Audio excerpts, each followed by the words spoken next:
sheet? I'm not having a good day. Can you get that fixed? Do we have any water left over from the? Oh, which one? Or an internet line, no, if it'd be cheap, put that in there. Do we have the, well, no, I've used the credit card machine before. Yeah. Do we have any leftover water from swearing? Yeah, because I'm a I don't little know where it parched. goes, I don't know where it ends up. Come on. Wait, you tell me 2 minutes before the meeting? You want me to go get your water?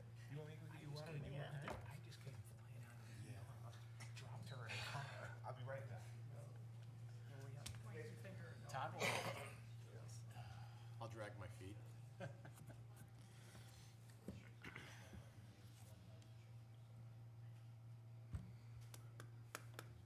So I have to say, when they called 911, there was 6 people showed up, police officers, the paramedics, ambulance.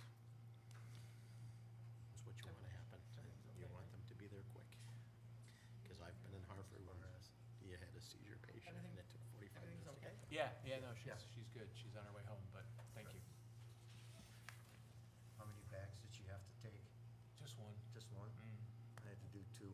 Tell her she has to catch up. Thought maybe the stray cat got it. That was my first thing.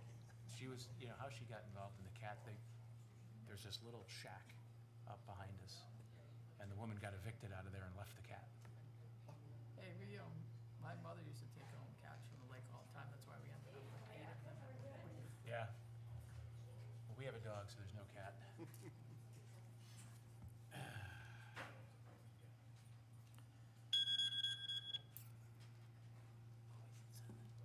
7 o'clock. That is the 7 o'clock, and look at that. Maybe your alarm was a couple seconds I thought early. he was gonna bring you a Red Bull. Thank you, you're a good man. No, thank you. We start the meeting right now? He didn't ask to sit at the table. I get a special pass for just coming from the hospital. Yes, that's why you got the water, and since I was up there. All right. Since I was up there, I had to get him a pen. Thank He's you. not getting paper, though. No. He's got paper. Yeah, he wants everything. Yes, he does. I got 7. Yeah, I'm just Oh. opening the agenda Oh. so I can read it off on my phone. Oh. Oh, I gotta read here. No. Well, I got it right here now too. Are we recording? We are, should be. I've been recording for a It's while. the green square, isn't it usually red up there? Good evening. Today is Tuesday, July 9th, 2024. I'd like to call the special Board of Selectmen meeting to order. Troy Lemire. Paul Marino. Paul Harrington. Todd Archelashi. Glenn Albanesius. William Hester. Andy Perez? William Pozo. Please join me for the Pledge of Allegiance.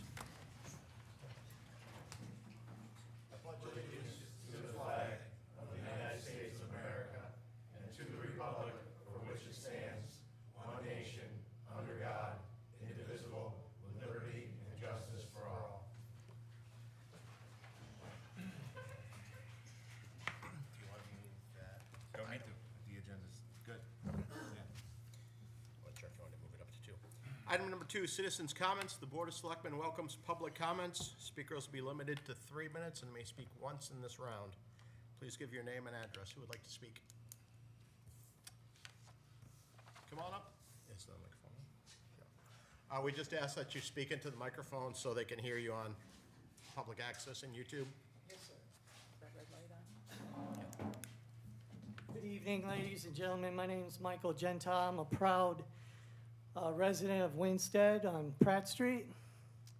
I just have 3 concerns that I'll quickly rattle off.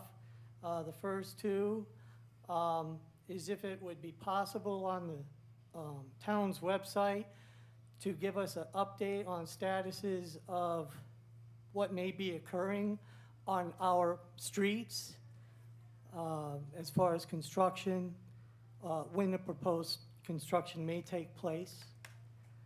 The second one is Bachelor School. We live right across from Bachelor School. We'd kind of like to know what may be taking place as far as any construction, because, you know, it's right across the street.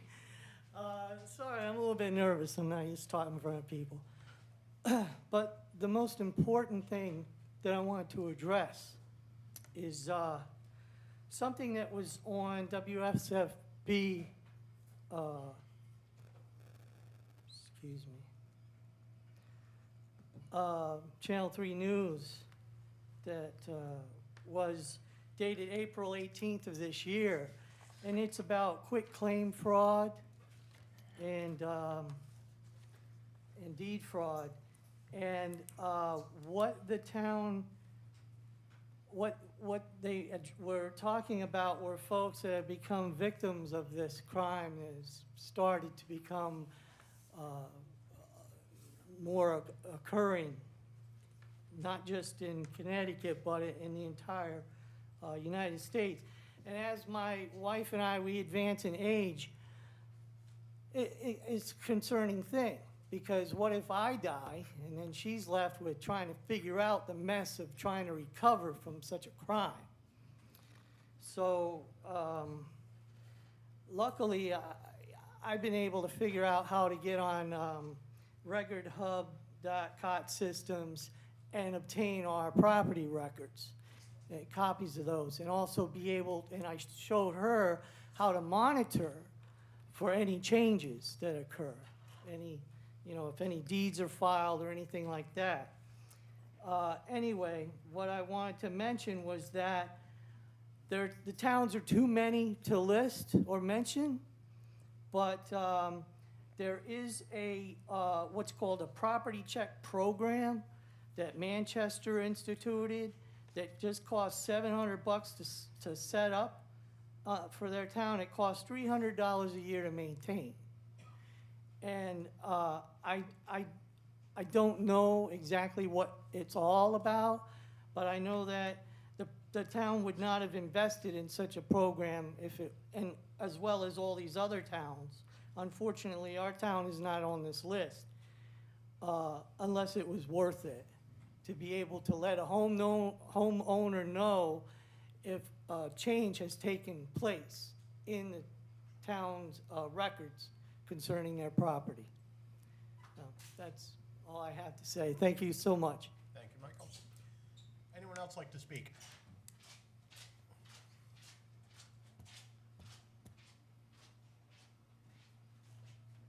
Did you want? Yeah, I do actually. Fortunately, I did not escape the deluge, so I'm soaking wet. Hi, my name is Sandra Strubar. I live at 6 Stadler Heights in Winchester. And first, I'm going to speak as a member of this community. And I feel for the job that you guys have, because you are between a rock and a hard place. And we are now at our second, now third, referendum that we're facing. And I understand why people don't want to have their taxes increased, right? We're having a difficult time. The federal government is taking all kinds of money and, in our eyes, wasting it, in many people's eyes, wasting it. And so a lot of people, I think, feel powerless. We have increased costs, food, gas, oil, everywhere, heat, electricity. And so I get it, and I know Paul alluded to that last time. We're trying to be sensitive to our constituents who are financially suffering. But now I'm going to speak as a Board of Ed member, and our chairman is away on a professional development, but I'm sure if she were here, Nora would get up to speak about the importance of funding our educational system. And I think we all know that education is incredibly important to our town. We've come a far way from my understanding of where we were many years ago. We had a superintendent who brought us forward. Our test scores are improving. And we have taken a cut to our ask of $370,000. The first 300 was shared by Gilbert, half of it. And, you know, but now we're here at possibly facing more cuts. And it's difficult because we want the best educational system for our kids, right? And at this point, I'm sure people are wondering, especially teachers, with the new cuts, do they have to start worrying about a job? That's not how I would like to face my summer vacation as an educator. I enjoyed that time off. But we don't want them worrying. We don't want to have to start cutting teachers or paras because they're very important. So I'm going to make the plea that we really, I know you guys are going to do your due diligence, but I really ask that, and I get it, money needs to come from somewhere because it's been voted down. The third thing that I am going to say is we have approximately 2,000 parents. I'm rounding off. But we only get 1,000 people out to vote. We need more people out to vote also, because 147 people made a difference last time to an entire budget, and here we are again. So we need more people to come out and vote. I'm going to ask you guys to look carefully. I know you will. But remember that a good educational, strong educational system brings in families, brings in business, brings in the people that we want into our town. So thank you very much, and good luck tonight. Thanks. Does anyone else wish to speak? Come on up.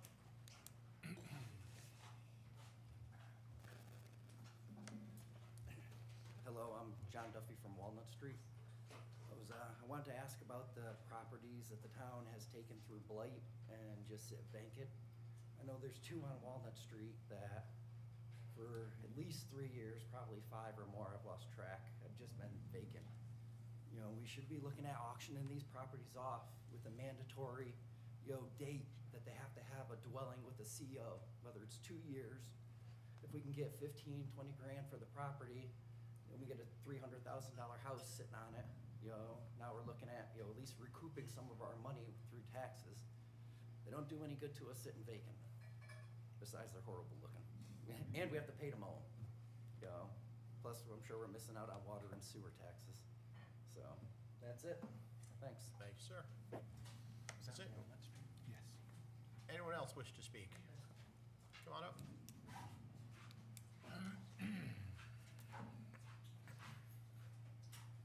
Good evening, I'm Craig Baruther from Meadow Street, 149. It's a multifamily. I bought it about 3 years ago. I think the intention of my moment to speak would be to say it was nice to see Winstead turned around. In the last 30 years I was gone, but I can see there's a lot left to do. My biggest pet peeve is very small, but I think everyone would agree the sidewalks in the town are deplorable, dangerous, and from what I was told as a new buyer that town provides them and the owner maintains them, but when they're beyond maintenance, they're basically just problem. I have seen on multiple occasions my neighbor who's got MS, trip, and it looks like a faceplant every single time he walks his dog, potentially. So I know that you try and do them periodically, sporadically, after a road repair maybe.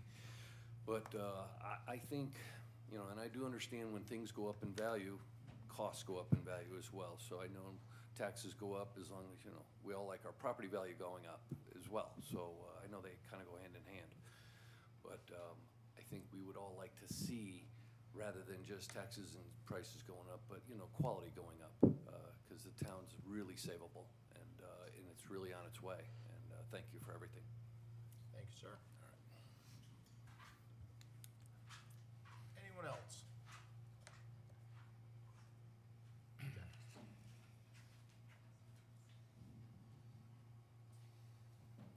Jack Bork, 78 Crown Street. When you presented the last budget that we voted on July 2nd, you all said you 100% agreed with that budget. And you all voted for that budget. And yet, you didn't really support it publicly. There was no real signs out there saying that you, as a board, wanted to support that budget. And if you are really a board that supports the budget that you presented on July 2nd, I'd like to see you come back with that same budget and stand up and say, we support it then, and we can support it now. Because that vote did not show positives or negatives. There was nothing in that vote that said we ought to cut or we ought to add. What it said was not enough people came out. And it said you, as a board, didn't really get out and support it. Now, if you really believe that this town should move forward, and that July 2nd referendum budget was an honest budget that you all voted for unanimously, because at the town meeting, I think Paul said you all voted unanimously for it, then you should support it. And you should stand up for what you believe. I did that last year sitting here. Oh, and then somebody made a point that, oh, if you're gonna stand up for that budget, I said I would take whatever the voters do in November. And obviously I'm here and not there. Are you willing to do the same? Are you willing to stand up and support that budget without any more cuts, without any more additions? And get out there and individually and collectively fight for what you believe.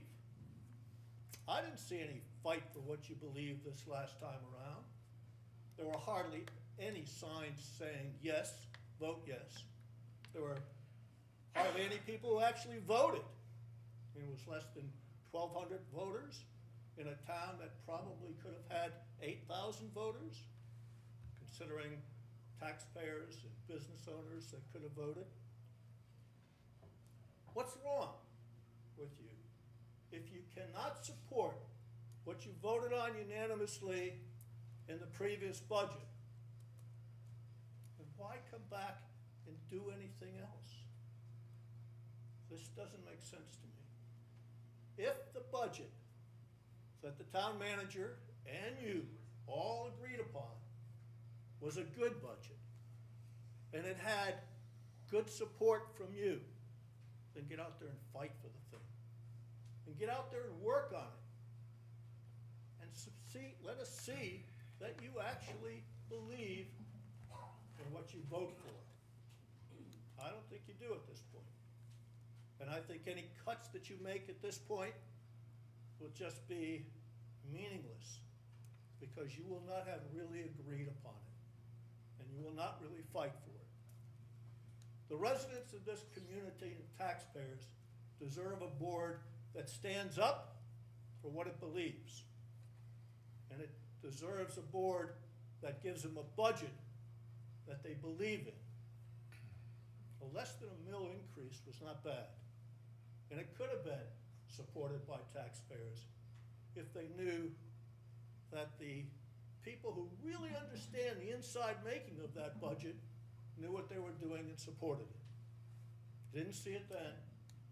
I would hope that tonight's meeting, you do not come. You present that same budget again with the same kind of enthusiasm that you ought to have in the first time.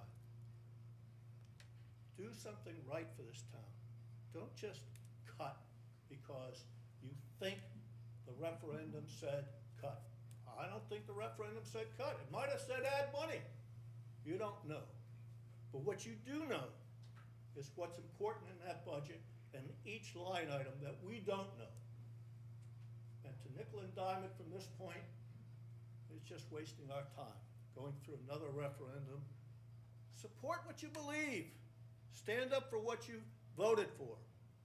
And show the residents and taxpayers of this town that it is indeed a budget that can be supported by not only you, who know the inside makings of it, but all of us.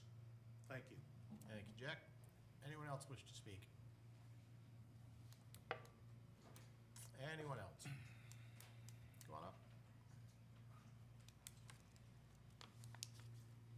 I'm Sharon Reed at 124 Highview Drive. My Can only you comment, talk into I'm the mic? sorry. My Thank only you. comment is we just moved here a couple years ago, so this is all new to us. And I appreciate tax bills in the mail, and I also get an email for my tax bill. But for the initial budget, I didn't know anything about it. I just happened to see something, I think, on Facebook. But not everybody's on Facebook. I didn't get an email. So it was like, what is this? You know, you're trying to get a budget approved, but nobody knows anything about the budget. We're not told. I understand if you mail something, it's gonna cost more money. But an email would have been really nice to know what's going on. the email blast? You know what page? Yes, they have to sign up, they have to opt in, but. Because we used to have that. Anyone else wish to speak? Come on up.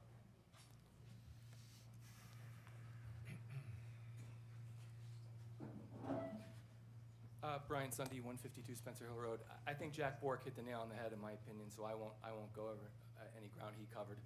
Other than I would add, it doesn't help that there's a anonymous mailer that goes throughout town with BS facts in it. I mean, you guys should be very disappointed, if not outraged, that someone's out sending a mailer out there that says you're going to impose a supplemental tax, they're going to tax kayaks and everything under the sun. Really rolled over on that one, and definitely was an impact. So I just wanted to add that to what Jack said. The other thing that I've made no secret how I feel about the budget and what transpired. I think it was a good budget. I think you guys should have supported it. But one thing at this time of instability that we haven't seen in quite a while is a proposal that I consider incredibly offensive that I've seen pop up on Facebook from Selectmen Lemire. The idea of a charter change to separate the school budget from the town budget. My opinion, totally devastating to education and the students of the town, and should be dead in arrival, and frankly, over my dead body. Thanks. Thank you, Brian. Anyone else? There will be another round of comments at the end. Moving on to item 3, discussion regarding the mill rate and tax bills. Thank you, Mr. Mayor. As you remember, we had a special meeting a few weeks ago where I had asked us to postpone sending out the real estate, personal property, and motor vehicle bills. We said at that meeting that if the budget did fail the second time around, we would need to send out bills on August 1st. We do want to keep the lights on, obviously. So tonight, I have 2 rate bill proposals. The first rate bill proposal, we'll send out just the real estate bills on August 1st, at a mill rate, the current mill rate of 26.39. What will not be sent out is the personal property and motor vehicle bills. If we do that rate bill, if we do that particular rate bill that way, we do have a potential of cost savings. Depending on where we end up on a mill rate, we could technically be sending out a true-up bill for those personal property and motor vehicles for less than the actual postage that would go on the envelope. Meaning if a small business in town might have just a personal property item of a file cabinet, whatever mill rate's decided whenever we have a budget, if we build it at 26.39, the mill rate ends up at 26.40. We might be sending out a bill for 25 cents for the true-up of that filing cabinet.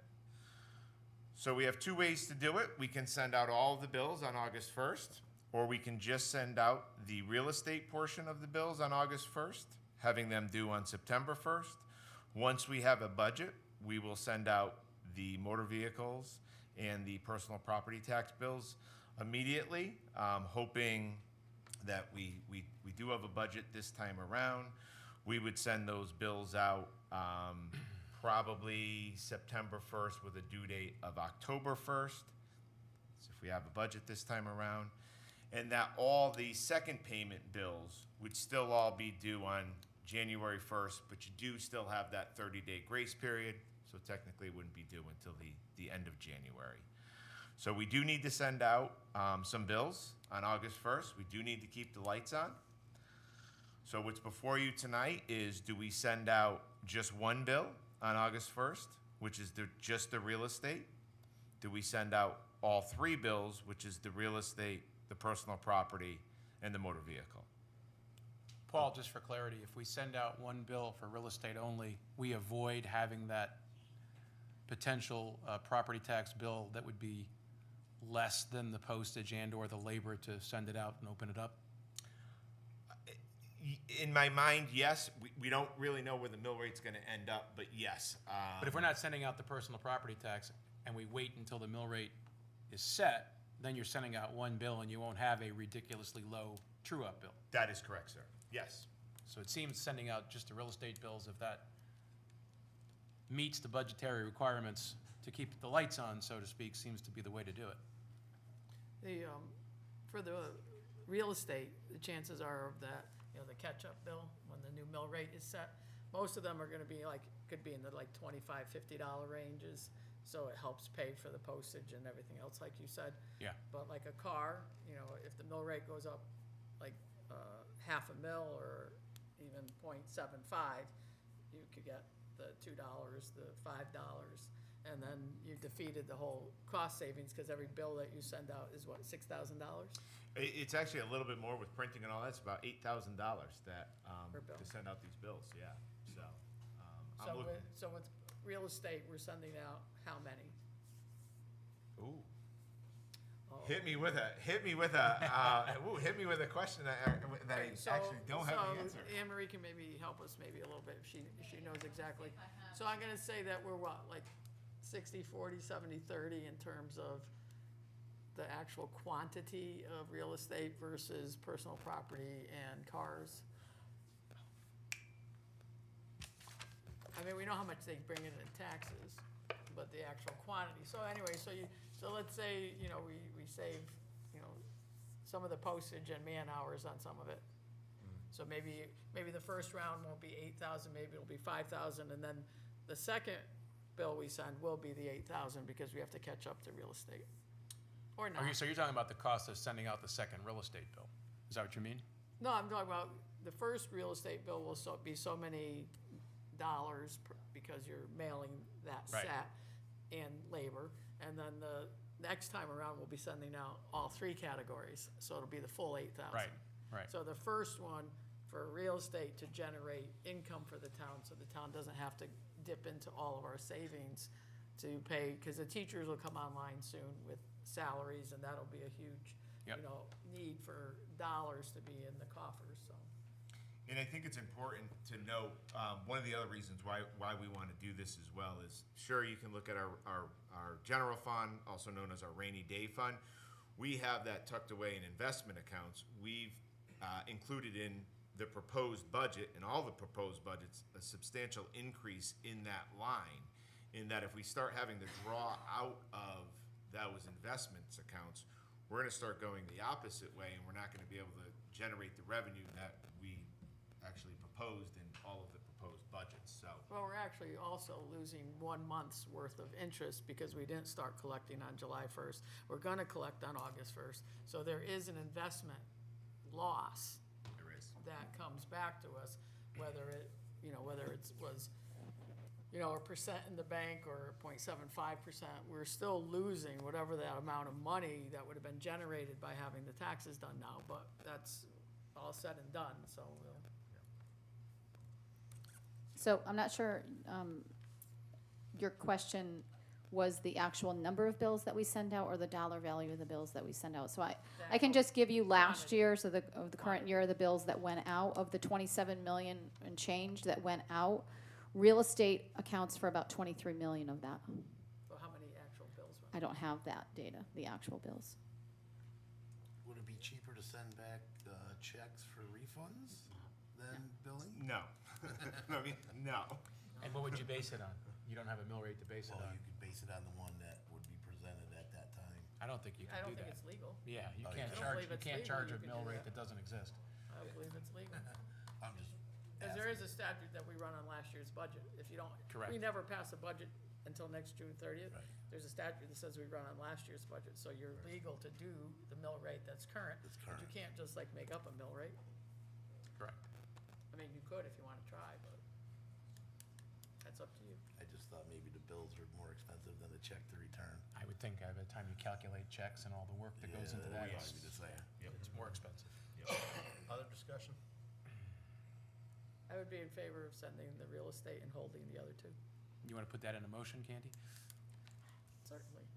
I make a motion that we send out real estate bills on August 1st and hold personal property and automobiles until after the next referendum. I second. Any other discussion on this? Candy, you're about 4,000 in real estate bills. About about $1 a piece. All in favor? Unanimous? Thank you. I'm just gonna pass this sheet around. I don't wanna forget that, because I do wanna start moving in that direction first thing tomorrow morning to get the real estate bills out. So it's just your signature on the motion that Selectwoman Perez made. Moving on to- And also with that, you'll make sure that it'll be on the website, on social media, posted out there from the tax collector like she did the last time, only post it more times. The answer to that question is yes, and I'm gonna take that opportunity to also address the crowd a little bit. I think we need to do a better job communicating with all of you, and you'll start to see some better communication with you all. You saw some stuff yesterday, you saw some stuff today. You'll see exactly what Selectwoman Perez brought up. We do need to do a better job communicating with all of you. So I answered your question and tried to tie in some public And comment. also too, on the website, things can get tagged to stay up at the top. Yes. Because like this referendum, I mean, this budget thing dropped down to like number 4 or 5 in the list, and it would've been good to have it tagged up at top. Yes, yes. We met today and we have a new focus on communication, social media presence, and also on our website. We need to do a better job communicating with all of you. And I own that. I owned it at a meeting I was at this weekend, and we're gonna get better. So bear with us, but get ready. We're gonna tell you all the fun stuff we do around here on a daily basis, so. Moving on to item number 4, discussion and proposed new fiscal year 24-25 fiscal year budget. Paul? All right, I'm gonna hand out, you're gonna get 2 long sheets that are stapled together, and then something that you've looked at a few times is the, and I actually do have one for our clerk tonight. I heard him loud and clear at the last meeting when he was running out of paper.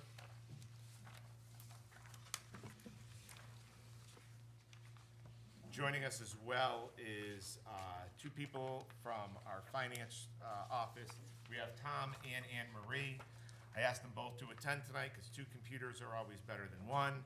So wherever this may end up, we are good with our numbers, and so both of them are here, and I thank them both for coming tonight. Before we begin, I want to tell you that the 4th of July weekend was not all that pleasant for me. I'm not looking for any type of support. But what I'm going to offer up tonight does change the town. It changes its character. It changes what we do. And I had a tough decision to say, okay, government provides core functions. What are those core functions? And in good times, government also supplies additional stuff. Some of those items tonight are going to be talked about.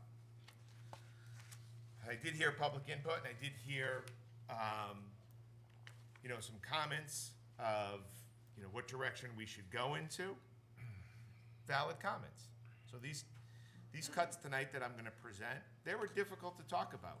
I've met ever since the budget failed with all of our department heads. Talked to people in the community, and we're going to go through them. But the first one I want to mention, in a cut that I'm going to throw out there, is I think we should cut taxing any type of kayaks. You may look at me and say, we weren't taxing kayaks. You're 100% right. We're not going to be offering that cut up because we were never doing it from the beginning. There is a proposal in this budget called a personal property tax audit. This is going to be a theme tonight. I'm going to own we did a horrible job explaining what a personal property tax audit is. A personal property tax audit affects our businesses here in town. Every year, we send out a declaration to these businesses, and we tell them to list all of the personal property, the property they use to conduct their business. Now, granted, if we have a business, and I don't believe we do, because I looked, but I may be wrong, but if we have a business that rents kayaks on the lake, those would be considered personal property, because that's what they use to conduct business. But your personal kayak that you store on the side of your house or in your garage is not going to be taxed. What this personal property tax audit does is it creates fairness for all taxpayers. I'm going to repeat that again. It creates fairness for all taxpayers. The majority of our taxpayers gets 2 bills a year. They get their house, their resident, and then they get a motor vehicle tax.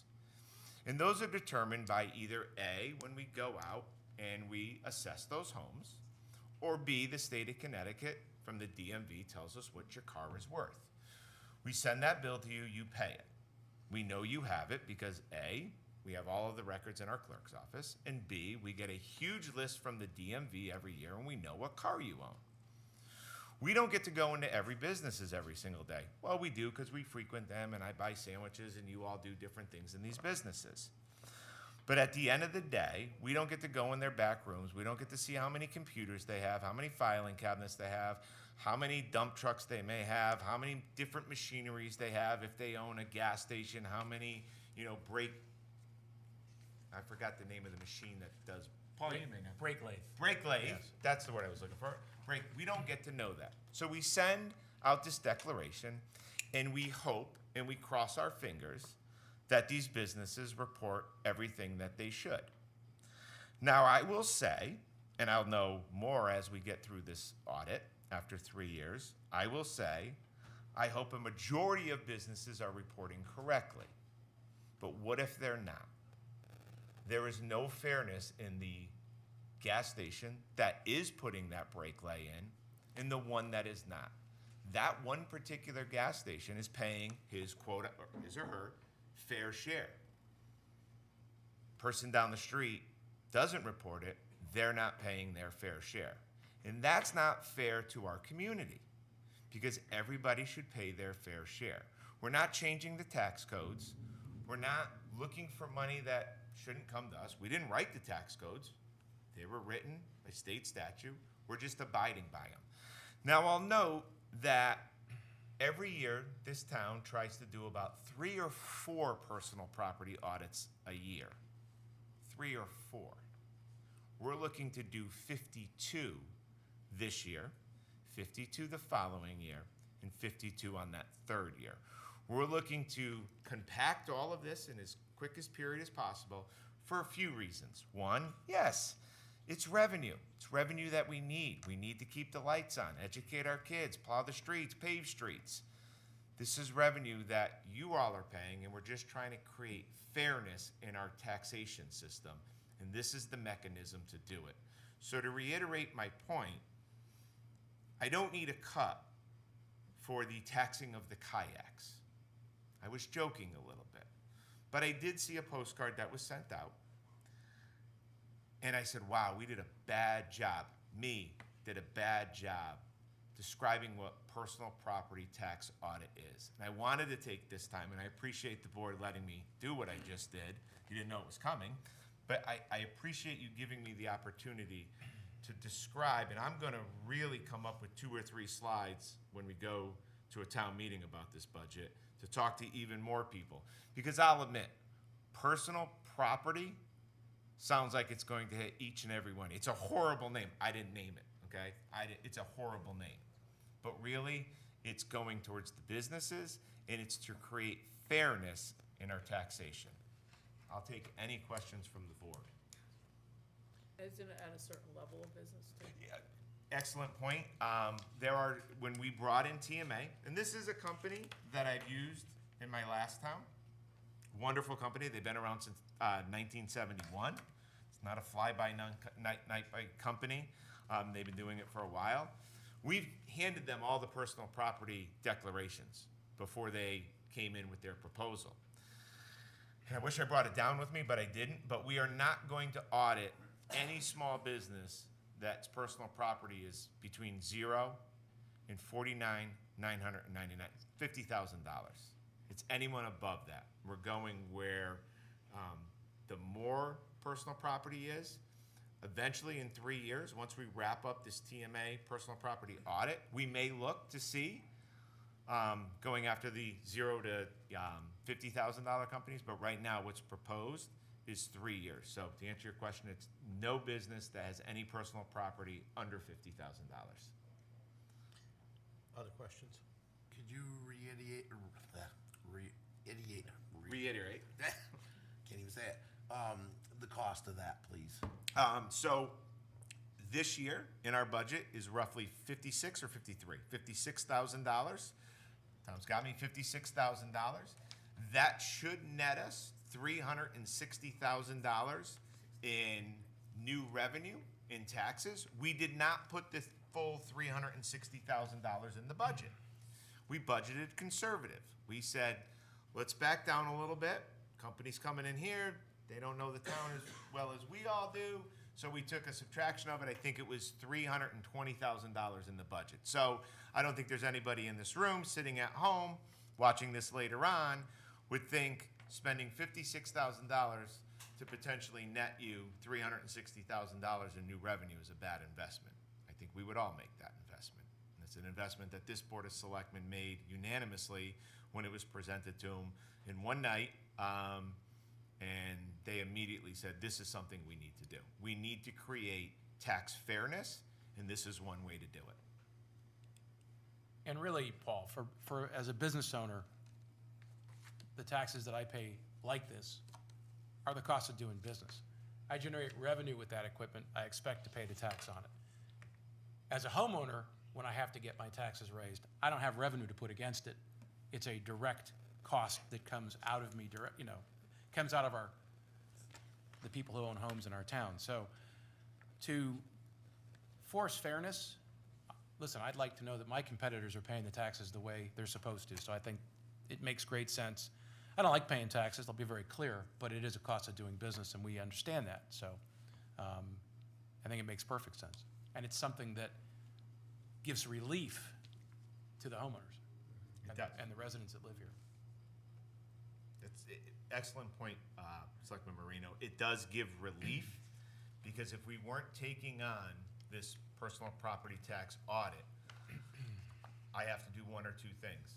Find an additional $320,000 in revenue, or cut potentially $320,000 in additional services. So it does provide relief, and we're going to realize that relief immediately with this with the proposed budgets that have gone out, because it's less money that we're going to have to quote unquote raise because it's a new revenue stream. Any other? Sorry, Todd, let you ask that question. No other questions? Oh, So I got a question concerning the Are we gonna be opening this No. to? It'll be, you can bring your question up in citizens' comments at the end.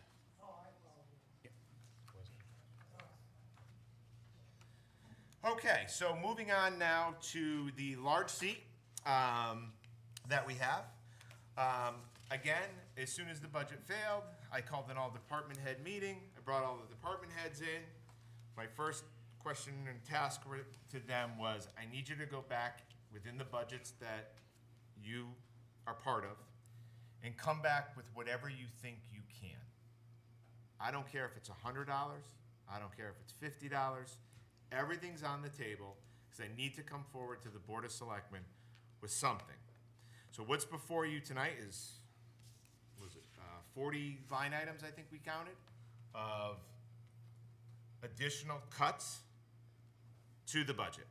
And again, these cuts will change the character of the town, but I feel that when a budget goes down, there is a sign that people perhaps are looking for a decrease, and that's what's before us tonight. So in no particular order, but the order that's on the page, we'll start at the top. In the finance office, the interim temp help, right now it was set at $2,800. We're looking to reduce it $1,300. It's reduced time budgeted for Colleen for additional staff training. $1,300 cut. Anne Marie came back with it within a day. Again,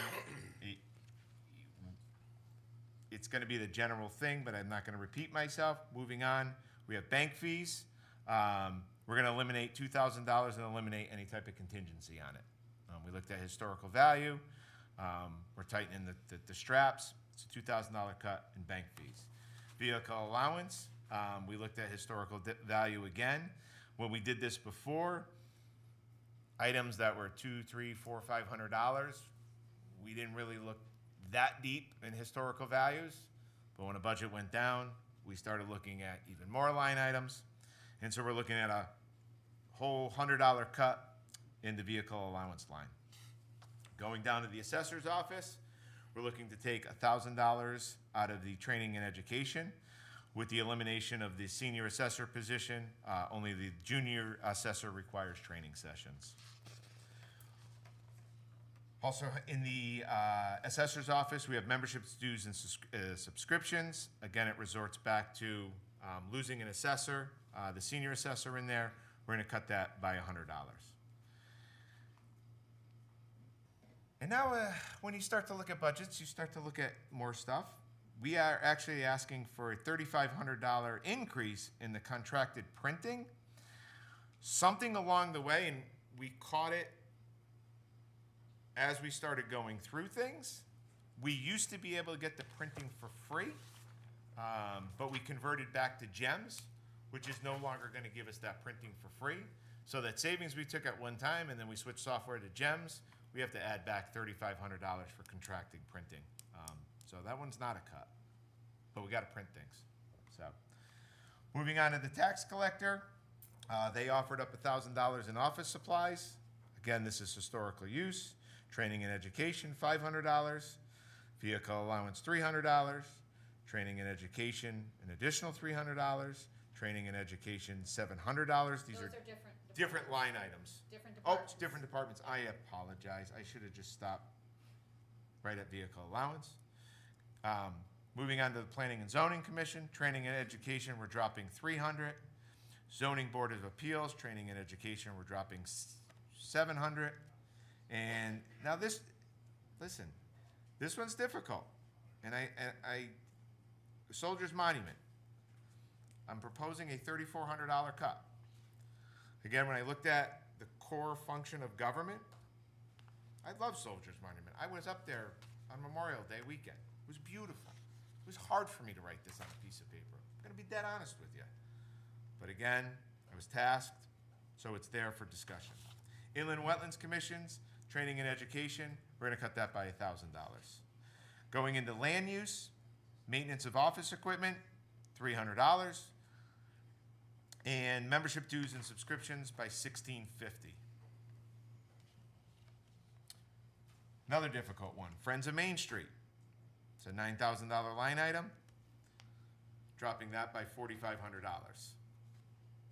Yet again, something that is going to potentially lose the character of this town. Police, sat with the chief of police.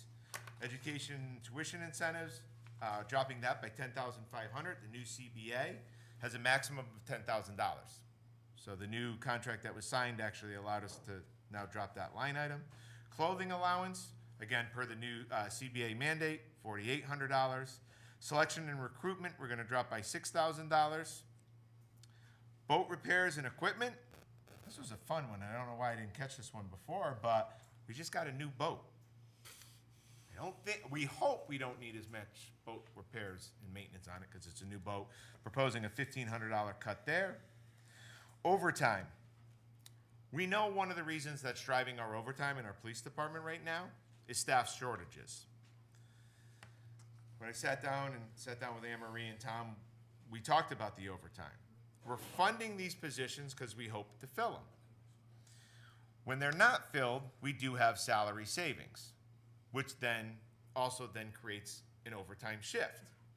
So if we're not paying out that salary, we surely can use the salary to cover the overtime.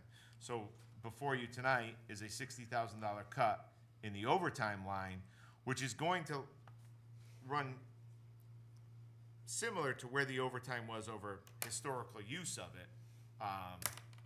If we do have the overtime, I'm not saying the overtime's going away.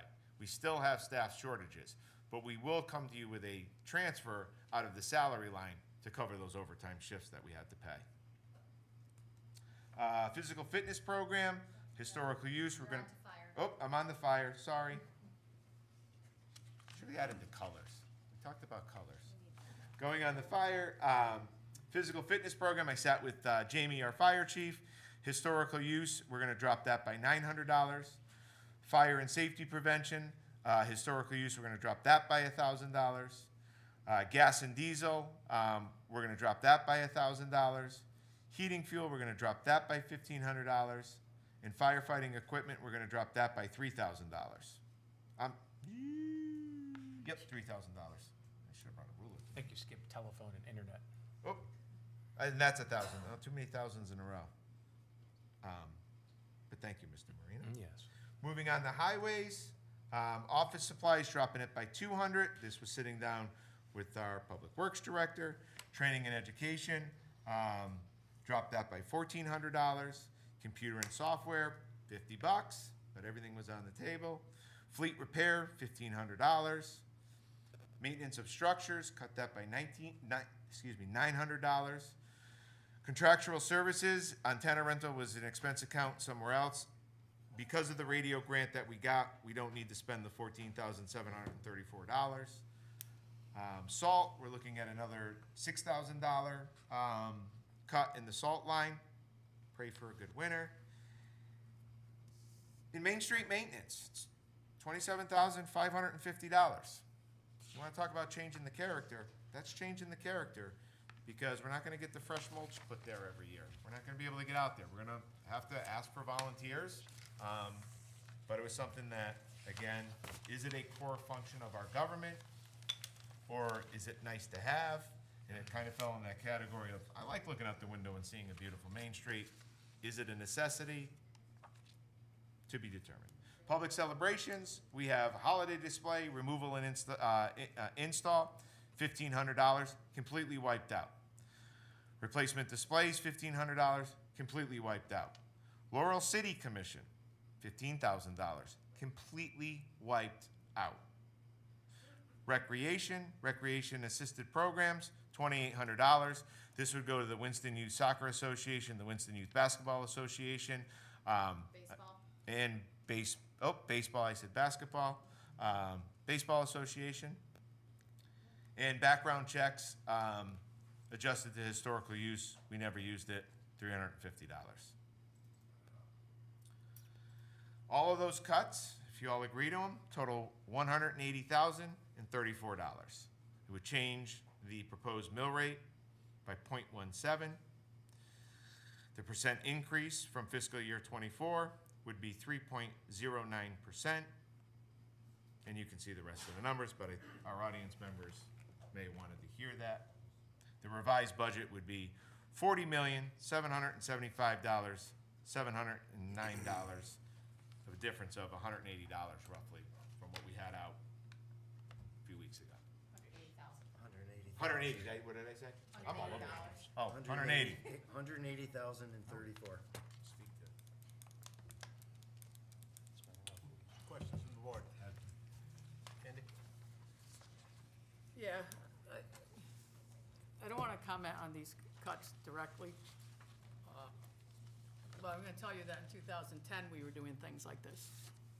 $100 here, $50 there.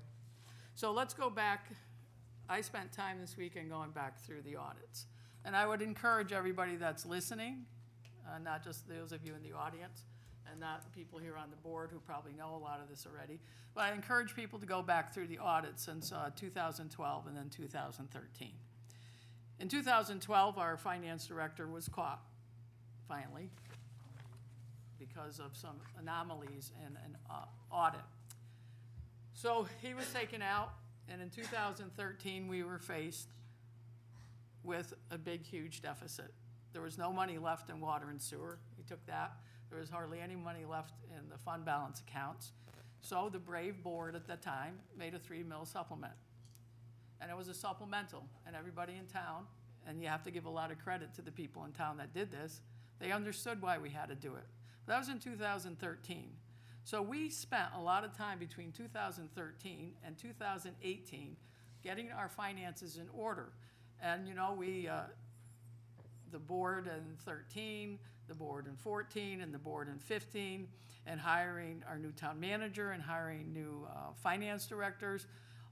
You know, there was a lot of work that was done to make policy. There was a lot of work to make sure we put money away. It would have been easy to spend it on a budget, but we had savings policies of 10%, and then it went up higher from that. We spent a lot of time, and then in 2018, the state municipal finance authority said, okay, you've satisfied it. You spent a lot of money getting your house in order. Not only did you get your house in order by saving money and putting it away and having the due diligence and just the fortitude to put that money away, and people in the community joined us with that. This wasn't just something the board did. The community was pulling for Winston. The community was moving together on that. So in 2018, we're released from the Municipal Finance Authority. We go to 2019, September, late 2019, we finally get a bond rating. And that was 4 years ago. 4 years ago, we get a bond rating, and that's when we do the long bond, the bond for the roads. And the way that bond was set up was knowing that you could not pave Newfield Street, South Road, Holabird Street in 1 year's budget, because those are $1.5 million roads.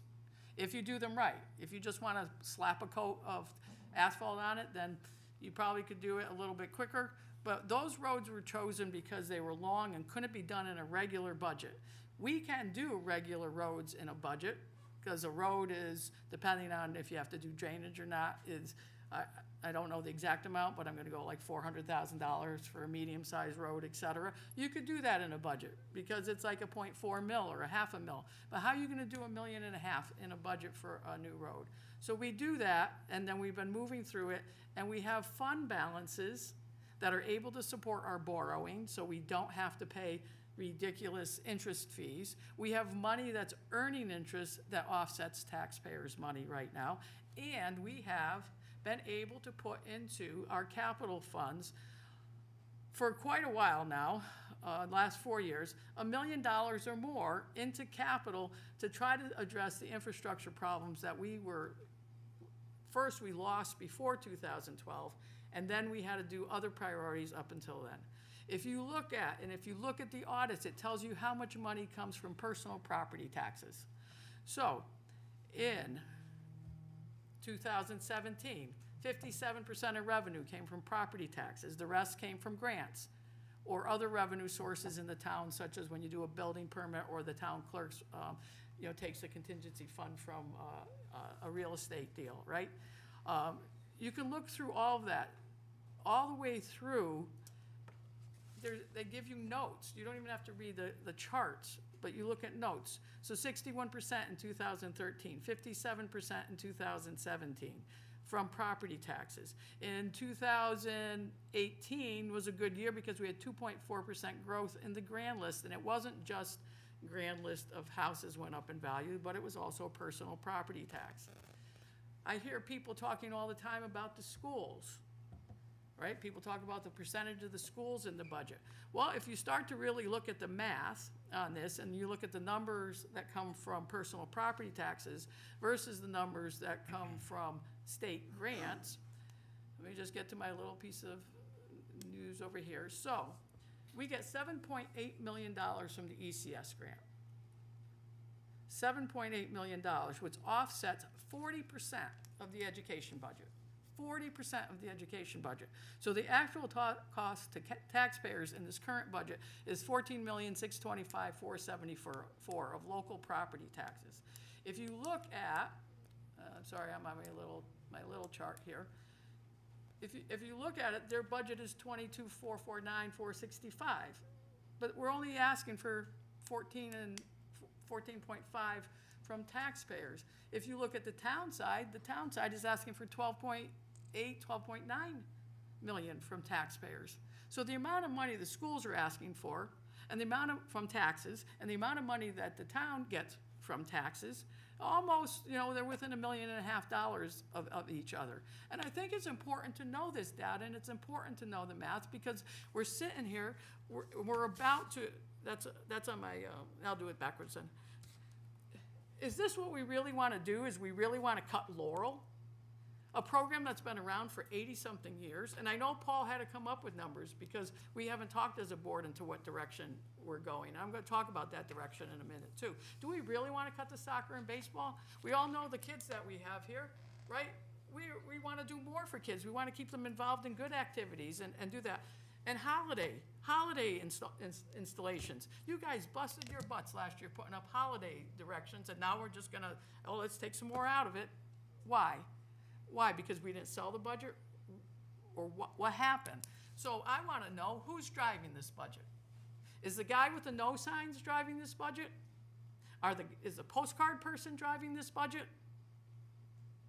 Is it the Republican Town Committee who came out against the budget the first time driving this budget?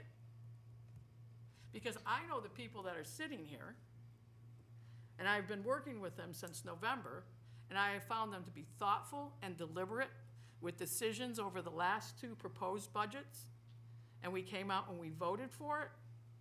So if we're all sitting up here, and I think they've made really good decisions, who's driving the budget? Because that's important for everybody to know. Because the people that put up the no signs, they're not here right now.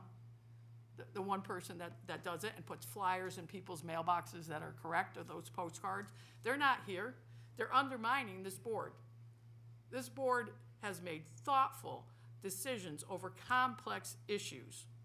And I'll say this about roads. If you want roads, you need to put more money back in. Or take $400,000 or $800,000 from somewhere else that we can contractually not worry about, or even contractually. You wanna give people pink slips, you wanna do that? Because how else are you gonna do the roads? The road bond is there for those $1 million roads and the drainage and everything. We spent years talking about that. We could have paved little roads and never gotten to those long roads. So if you want, and if roads are an issue on Facebook, and if roads are everywhere else, then you need to put more money into this. Because in Torrington, the reason they're able to pave those roads is they did a $58 million bond back about 3 or 4 years ago. And I know this because I was working with my father on his property taxes and voting on those. So I don't know who's driving this budget. I don't like these cuts. I think they're 2010-ish, like I said before. So if we're gonna do something as this board, then I would appreciate that somehow we find a way to get it done, because you've made thoughtful decisions. You really have, you know? And you made decisions on things that were hard, and putting out a budget that is hard is difficult. But I think if the town's gonna move, it can't just sit back again. We can't go backwards. And that's what's happening. The snowball started, everything started, we're going backwards. We're not going forwards. There's not confidence anymore. You read those Facebook posts, there's so much misinformation out there on just about everything. There was a time when we all pulled together, and I'd like to see us do that again. Thank you. Other select, I agree with Candy. I do feel like we're going backwards. We're just nickeling and diming here. And I didn't realize that Facebook was so important to the town, that's the only communication that we have. So it's not just Paul that dropped it. I feel I dropped this ball too. I didn't realize it was that important. I know I'm not happy about any of these cuts, and this is only part of it. There's other cuts here, and it was gonna be personnel and people here. People are gonna lose their jobs at the end of this. Is that really what we want? Is that really what we're headed to? How are we gonna move forward if we don't? And we did do a poor job of supporting this budget. I think there does have to be some cuts, because some people aren't happy, and it's definitely not the people here, because you guys are here, you showed up. We're stuck, we're in a tough situation. There's no doubt. This is the worst budget I've ever been involved in. I've been involved in budgets for over 20-some years, and this is just horrible. I never thought I'd be in this position where I was deciding somebody's livelihood, somebody's job. Because I've been on that end, losing jobs and stuff, and I've shared with these guys before. I'm not in favor of that. I've never been in favor of that. But I will do what needs to be done to get a budget passed. And if that means cut jobs, cut these little piddly stuff, that's what we'll do. I don't think putting it back out totally the same is a good idea, because that didn't work either, did it? So we have to make some kind of cuts. Well, how much is enough? Last year, I think it was the argument over $5,000 for the town manager raise that we gave our new town manager. And that guy walked away with $93,000, and you fought over $5,000.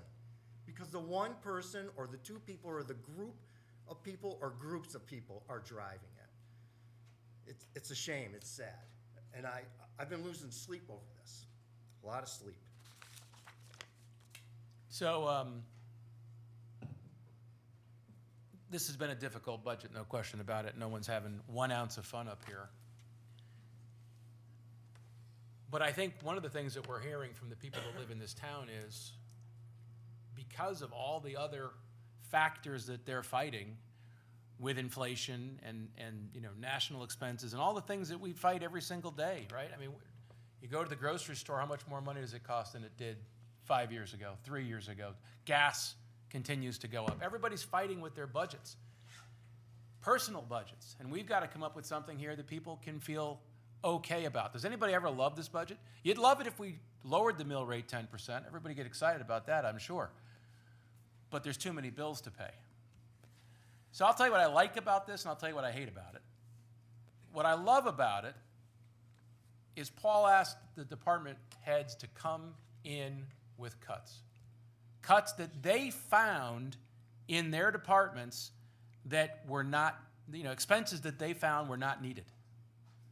So when department heads come and they take a hard look at the money they spend every single day to run this town, and they go, I can live without this, that's the type of stuff I love, because we're becoming more efficient in the way we run our town. We're being more responsible with people's money. I love that part. Do I love cutting Laurel? No. Do I love cutting Soldiers Monument? No. Do I love any of that stuff? No. And we can talk about that, but I'll tell you this. To Paul's point, government has responsibilities for the most basic things.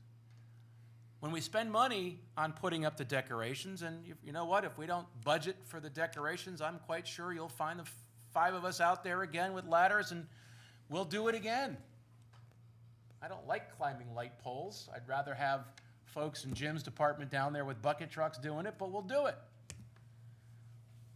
But we've got to be careful how we spend people's money. That's what we're hearing on these referendums, and I get it, right? There's different agendas, and the postcard that went around was not 1 ounce of it was truthful. It was garbage, but people read it and believed it. And yes, we didn't communicate well enough. Our fault. I didn't realize that I had to get on Facebook and tell the story, but I guess I do, because that seems to be on the, I don't know, 8 or 9 different Winstead pages. That seems to be where all the public debate happens. But we've got to be careful with how we spend money. And again, I like parts of this budget, and we'll go through each line item and we can discuss it and figure out what makes sense. I don't think it's taking us back to 2010, Candy. I think it's what's necessary today, because again, anytime department heads take a hard look at their budget, there's always ways to save money. And that's what I see in a lot of this. We can talk about the hard ones. We can talk about Main Street, Laurel, Soldiers Monument, all that stuff, because those are particularly painful to the people in this community and to all of us sitting here. But let's start with what's here. Let's look at spending people's money responsibly and making sure we're increasing our efficiencies here, because that's vital to controlling our expenses and our taxes. So Paul, you reached out and asked all your department heads to find what they could find. How many departments come back to you and said, we can't help you out, Paul? Or did Came back everybody and come said- together? So the department heads that roll up to my office, all of them came back with at least 1 line item. And you'll see that on the page. Did the Board of Ed, did you contact the Board of Ed? We did contact the Board of Education to see what they could do. I believe our interim superintendent is here. He was waiting until the last, we had an agreement, well, not an agreement, but I said, well, 6:59, you could let me know. I did not receive any type of communication, so I believe they did not come back with any particular cut. Might also do with boards meeting and stuff like that, but right now, that's why you do not see I did have it on my list. You'll see it at the last page, Board of Education. And you see the dollar change is 0. Because what I felt at the second referendum, when Mel and I worked together, and she originally started, I think, at $50,000, and then it came to $70,000. And that was the town and education working together.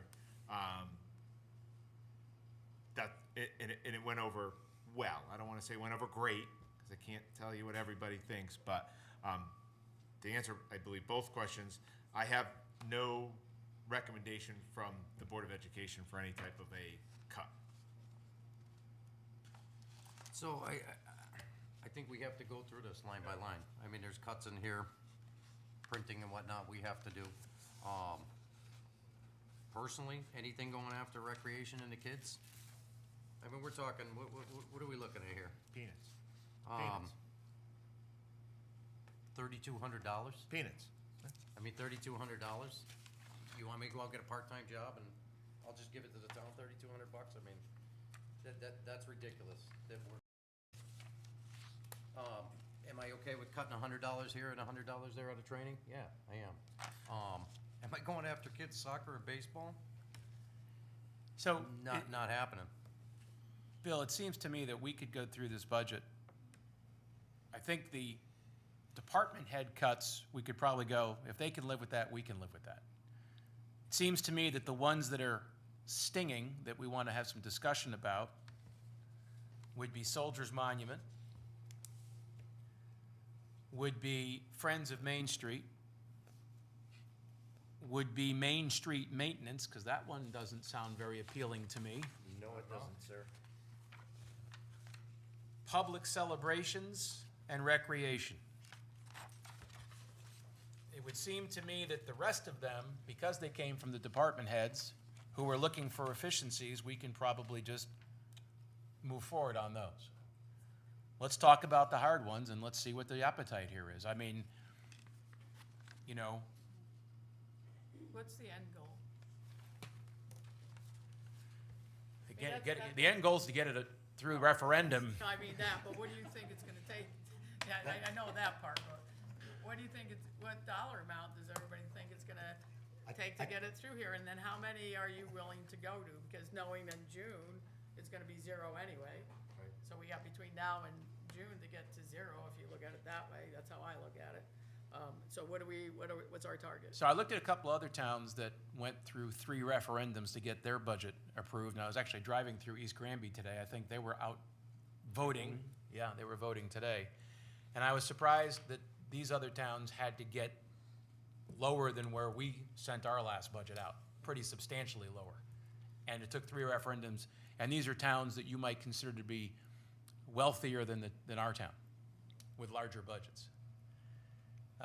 So, again, what is the appetite for the community? You know, what are they willing to invest at this particular time?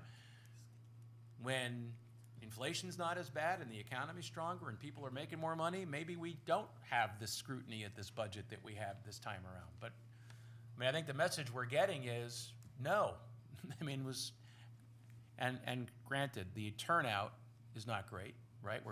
We're basing this on, what, 1,000 people that came out, round numbers? 1,200 to vote? But the turnout for budgets is usually low. It's not like a municipal election or anything else, they usually are. But we're basing this on 1,200 people out of all of the community that said, we don't like this budget, try again. So, what are we trying to get to? We're trying to get to a lower number, I think, and I don't know what that target number is, but let's just, you know what? Let's talk about these hard ones and see where our heads are at. So if I may, just in context, so you have numbers in your head as you discuss. If I listen to what Selectman Marino said, the hard cuts that were put on the paper total $56,600. $56,600. If you take the department head's recommendation, efficiency, as Mr. Marino said, you're looking at $123,434. So just so you have a context of what I believe I heard, grouping these into two separate categories, 123,434, 56,600. So looking at the hard cuts, you know, starting with Soldiers Monument at $3,400.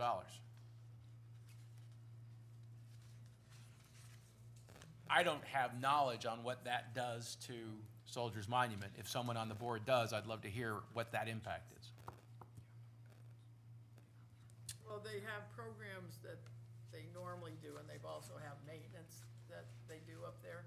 Do we know what the breakdown is of the expenses up I'd have there? to go into the budget here to see, or actually, for everybody out there, we get these big, huge budget books that we spend a lot of time in. That's why when we talked about complexities before and how this board did a good job looking at all this. So if we go over to, what number are they? 129. We could just ask somebody, but we should just look in the book, because we got the books that they all put together for a while. So they have office supplies, electricity, maintenance of structure, events, and fundraising. So their request for office supplies was $750, for electricity was $700, for maintenance of structures was $4,000, and for the events that they hold up at the monument, they asked for $4,200. So the events are the ones that like they have on Memorial Day, the ones they have on July 4th. Right. Juneteenth, Labor Day.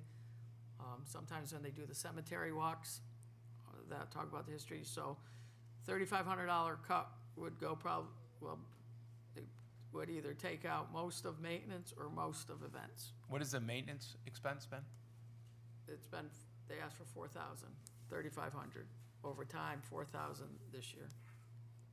Do we know if that's been the actual expense for annual maintenance? Well, the expenses up there have been, we put capital in there to repoint it and to put new windows in. They're redoing, I believe, the inside floors, the second and third floor. Can I just give you a clarification? The maintenance of structure line item in the current proposed budget is $1,850. It was reduced from $4,000 from the department requested. Okay, so that would wipe that out completely. So the only line item that was in this proposed was the events and fundraising, was to reduce that. So we're leaving money for maintenance and making sure the building doesn't fall in disrepair, is that correct?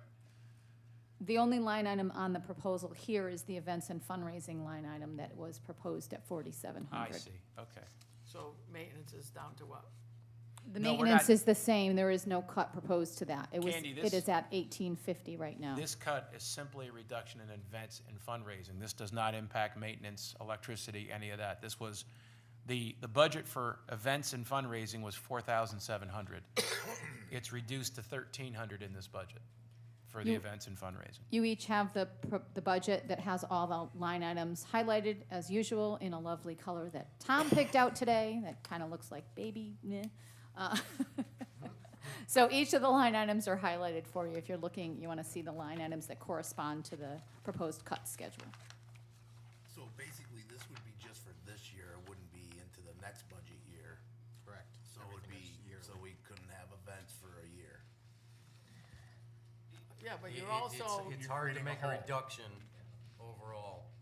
You know, we're fighting over dollars and pennies this year. So next year, do we come back with a total of, what do we say this is, Paul, around 40,000 or something, the hard cuts, 35,000, the hard cuts? 56,000. So we make these cuts this year, and then we're gonna be better off next year. So hey, by the way, we're raising the 56,000 this year after we're used to not having a 56. Although I would say this, Bill, I feel like for me personally, making these decisions, it's hard this year, right? It is hard for everybody. I'd like to believe that in a year from now, with the work that's being done to attract investors and different things that we're working on to bring into town, that we will be in a better position to spend money. And frankly, the people sitting here will still be sitting here, God willing, in a year when we're going through this process again. And I think we're all thoughtful enough, thank you, Candy, for saying that, that we'll remember what we did to these specific items this year and try to restore these things where we can. I mean, again, I got to believe we're going to be in a better position next year. you have 5 months because the assessments come and are counted on what, January 1st? Cars October 1st? Personal property is January 1st, right? Right. The value then.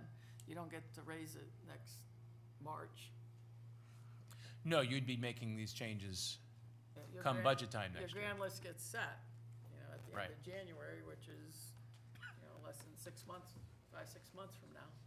So it would be nice to have more, and it'd be nice to get the money from the audits and stuff, but I mean, you gotta look at it this way too. These are nonprofits, right? So just like when I did the flags on Main Street, people are very generous. We're in a tight spot, you ask for money, you hold fundraisers. It's very simple that's not a lot of money to get. You could do a Krispy Kreme donut thing and make that in one, couple of weeks. So, we're not talking about a lot of money overall with everyone, everybody would have to do it. I'm definitely with Bill against taking away from the kids though. So that one I would definitely have a problem with.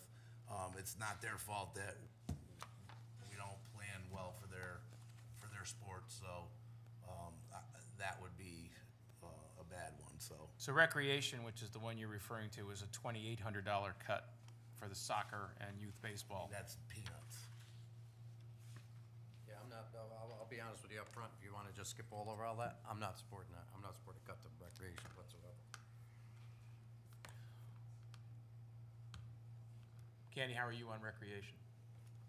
I'm not supporting any of these cuts. Not even the ones that the department heads want to do? I'll think about them, but I'm telling you that these cuts in those areas that I talked about, I'm not gonna cut the $56,000. Well, no, I won't support them, but then again, we're talking about two categories here if we Yeah, can, right? The right. department head cuts, which they all looked and yeah, I said got we that, can do. yeah, I get it. And then there's the $56,000 ones that we're talking about right now, the harder cuts, Then I'm right? not supporting the cut. Right, but do you support the department head half of this? The Although- 123,000 that we would get on department head efficiencies, do you support that? Well, I guess I have to see what else is gonna be proposed to be cut. Is that gonna be it? Are we gonna cut just the department head cuts, and that's it? And then are we gonna go further? Because then I'll decide whether or not we should make some of these cuts will come back later on, and you'll be filling them back in, possibly, because of what, I should probably speak up more. Some of them may come back, I have to look at them close, I didn't have it ahead of time, but I guess I'm with none of the 56, and then we can go back and look at the other ones, but I'd like to know if there's gonna be any other proposals after that, or are we gonna be at the whatever it is, 130, and is it gonna be supported? Because I bought this book on purpose, and it goes back to who's driving this bus, Who is doing this? Because we base everything on this. Out of the gate in November, you said you wanted to support what the department heads needed. And now the department heads got cut from this book, and now we're cutting them further from things that they needed. Sure, did they make efficiencies? Sure, did they do that? Yeah, because they knew it's probably gonna be people if we don't do these things. People that work in public service and stuff, they're always giving something, right? So, I just like to know that if we spend all this complex time doing this, where are we gonna go? Are we gonna, sure, we can cut the 130, but are we gonna pass it? Or are we gonna be back here again? And you also have to understand, I've been putting the vote yes signs in front of my house. I've been giving people vote yes signs in front of their house. I've been trying to get this budget through all the time, and now, I did. So that's why, and then I'm just me over here, just little me over here. So I'm gonna fight for the schools, I'm gonna fight for Laurel, I'm gonna fight for those things. Somebody said we didn't tell people, we didn't give people a reason to vote yes for the budget. And that could be communication or whatnot, but now it's clearly here. So people clearly see, we're cutting Laurel, an 80-year tradition. People see that it's possible that baseball and soccer are on the table. It's possible Soldiers Monument, it's the seal of our that you all wanted back up there, is the seal, and they've had events and people have gone up there, and maybe they're not kids, maybe older adults need activities too. So, I'm trying to support, but Yeah, I'm just trying to, I'm trying to avoid having us all here at 2 o'clock tomorrow morning. oh, come on, that was like fun. Like last Come time, on, that was, unless we order dinner, because, I don't think everybody's gonna stay till 1 or 2 o'clock. so- yes. So I'd like to try, so what I'm trying to do is take this list, I'm trying to take this list you leaving? and separate this list into the two areas. Yeah. Because I think we all want to talk about the pain ones, the 56,000, right? I think we want to talk about those. But can we agree that the department head cuts, and let's hope it's all efficiencies and it's not going to really destroy what they're trying to accomplish, but assuming they found efficiencies to get us the 123,000, do we agree that those cuts at least make sense? I sort of think so, because I have been in the municipality for 23 years, so I know that there is a little bit of give back. So I think it's,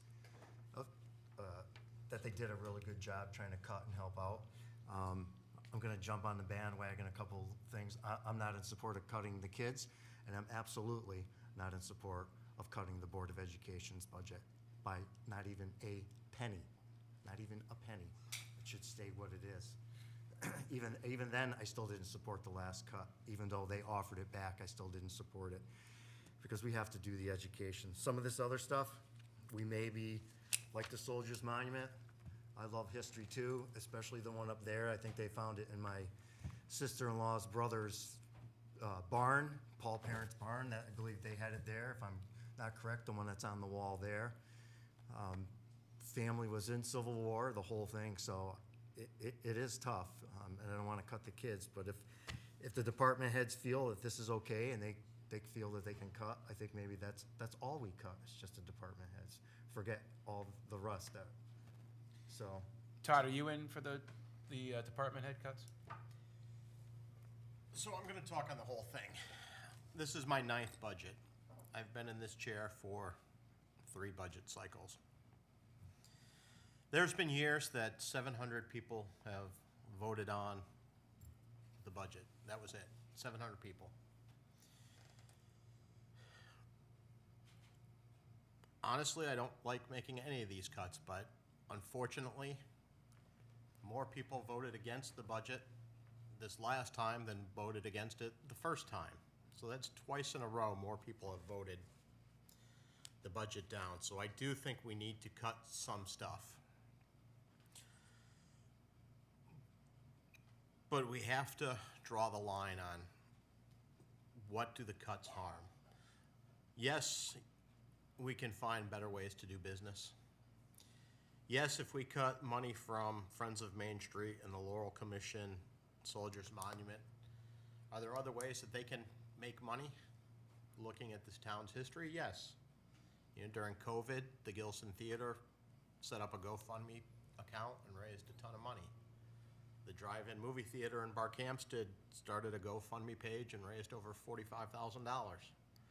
So there are other ways to make up some of the funding that we cut, but I don't necessarily like making these cuts to recreation and Laurel, because what does Laurel do? Laurel provides scholarships. Yes, it does. Education is very important. Paying for education is even more important than the education. And we see it now, people are strapped with student loans for decades. What does a scholarship, no matter how minor or major it may be, what does it do? It allows them to pay for their education.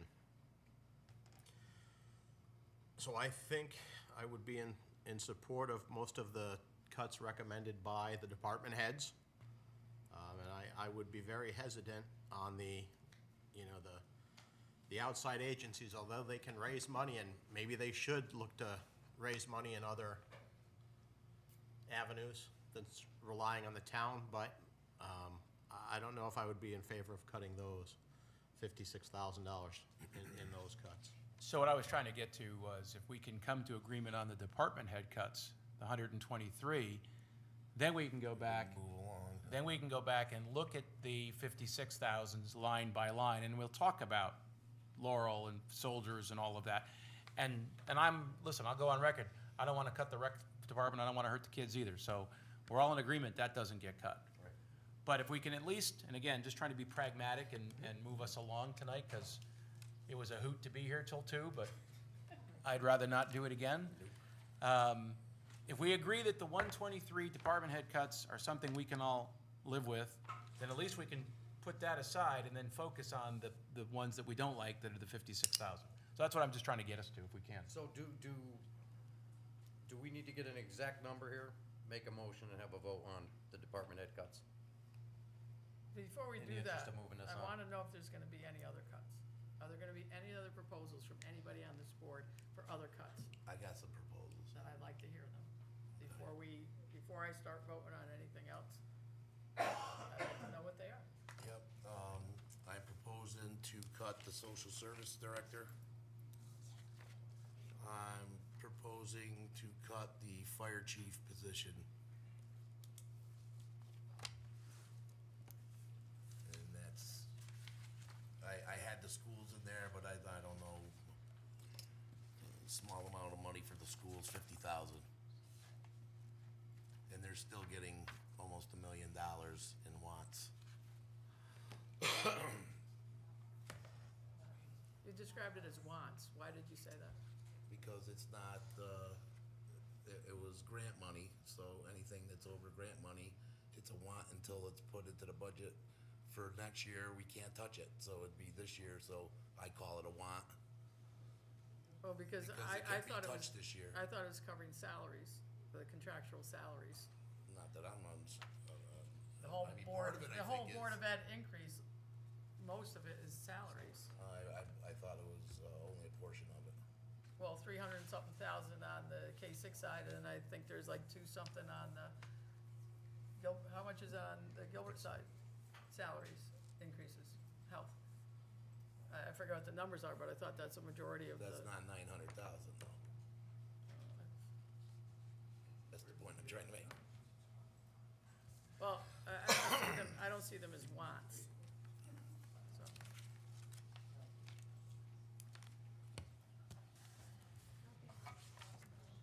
I'm gonna chime in now. I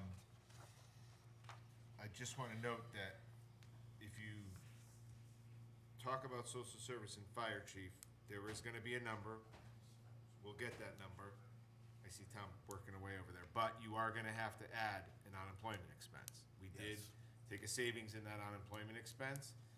If I were to guesstimate, it's probably 150,000, give or take a few, but Tom's gonna probably get it sooner rather than later.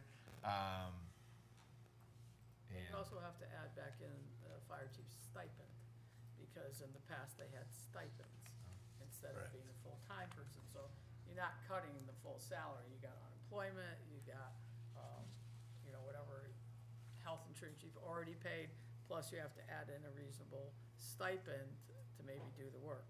And then I'd also like to know what the effect on our ISO ratings and all that will be.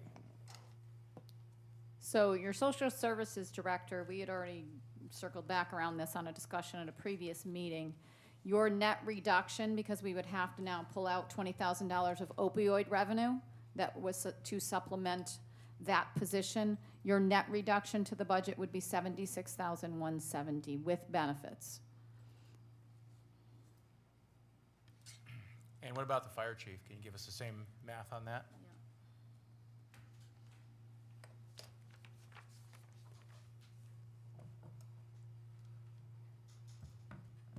Are you doing that one?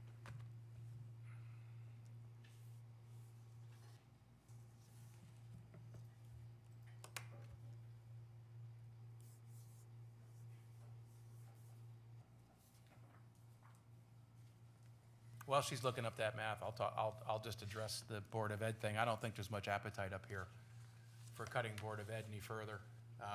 If they had found their own efficiencies and brought us something today, we would have gladly accepted it, because we're struggling with every dollar, as everybody can see, when we're starting to talk about $100 cuts. But since the Board of Ed didn't believe that was possible, I don't personally, I won't support cutting the Board of Ed any further.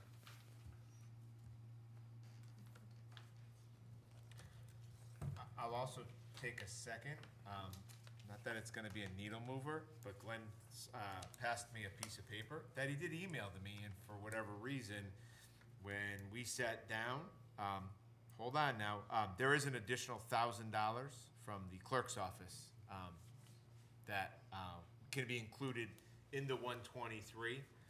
It's made up of copy paper, maintenance of OE, and a records line as well. So they're More efficiencies. More efficiencies. So 123 turns into 124. 120, to give you the full amount, it's 124, 434. I knew every department head did email back, so I think when we say all of the department heads did include, and somebody asked for the sheet and they say, hey, where's the town clerk? I will say the town clerk did do what was asked. So. You know, while they're figuring out the numbers, I just want to say a couple of things. There's a segment of the population that is vocally demanding a 0% increase, and that is unrealistic. Anybody who thinks a 0% increase in today's age, with all of the increase in costs, contracts, we just could not do it. We would not be able to fund the government with a 0% increase. Some of those people are loud. A lot of those people are not in this room tonight, but they're on social media every day, pounding their chest on the cuts that we need to make. And I commend all of you people that showed up tonight to be heard, and not just relying on something that you posted on a website somewhere saying, I don't want to pay more taxes. Things are too high. Yes, we get it. Everybody's bills are more expensive today. The town's bills are more expensive today. The town has the same increases that individual families have, except for ours are even greater than yours, because we have more vehicles to insure, more buildings to protect, more police officers to keep us safe, the ambulance. So I commend you all for being here tonight, even if you didn't speak, but you're here to be heard, and that's important. You know, we can't rely on people to only vent on social media and don't come to board meetings or town meetings. They don't write letters or emails to the Board of Selectmen or the town manager. They just throw it out there on social media and then just watch everybody fight over it. So it's important that, you know, we need to do a better job reaching people, but I don't necessarily know if it's through social media, because as you can see, those people aren't necessarily involved here tonight. Any numbers? Yeah. So I'm going to give you 4 numbers. The gross number for the social services position, salary and benefits, is $96,170. The fire chief's position, salary and benefits, is $133,025. You would have to take $20,000 out of your opioid revenue line item. And you would have to add at least $50,000, if not a little bit more, back into the unemployment expenditure line item to offset that. And then as to Selectwoman Perez's comment, if we have to add back any stipend for a potential volunteer fire chief, I'm not sure what that dollar amount would be. We don't have any history on that number? I don't know. There was history. At one point it was 8,000, but I think it went up from there. But other towns are in the, like, I think smaller towns are in like, I don't like 20, 25, something like that. I'm sorry, Anne Marie. So, what the total?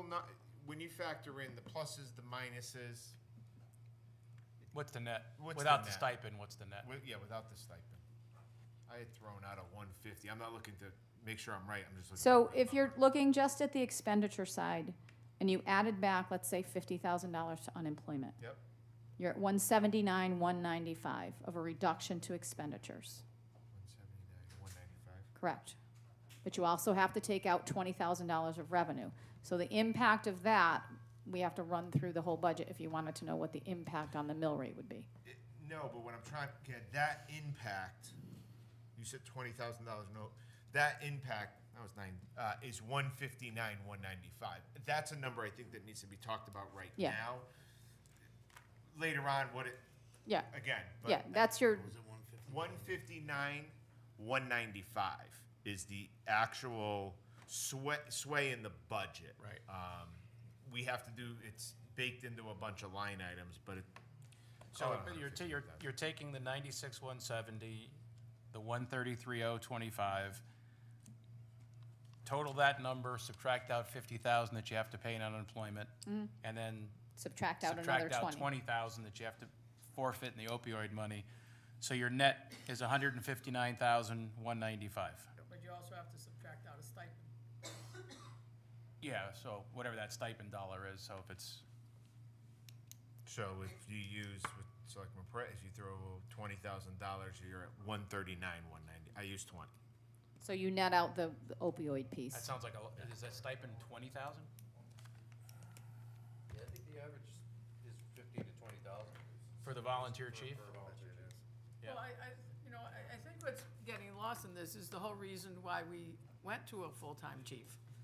You know, the reason, it took a lot of time to do that. You know, Bob Geiger was here, he worked with Dave Satarana, who was the chief for a while, who did the job, who watched the mandates come in from the state, who watched the loss of volunteers for hours, the fact that we have a daytime driver and then the chief full-time can respond during the day when a lot of other people have been working. I know that Troy doesn't believe in a full-time chief, and some of the people that he speaks with don't believe in the full-time chief. But when I look at the data that comes in and I look at the responsibilities this person has and I look at my insurance rates at my house, knowing that we have good coverage here in Winston, knowing that, that the person that's the head of it ensures that everybody is following the OSHA rules, that's following all these other rules that the state puts on us in terms of the amount of training. Every Monday night they're down there training, and et cetera, et cetera. So I know that if you talk to the people that have been part-time in the past, that work a full-time job on top of that, it's difficult. Both chiefs supported that. Pete Marchand and Dave Satarana supported that. So I'm really not in favor of, it's safety, it's emergency.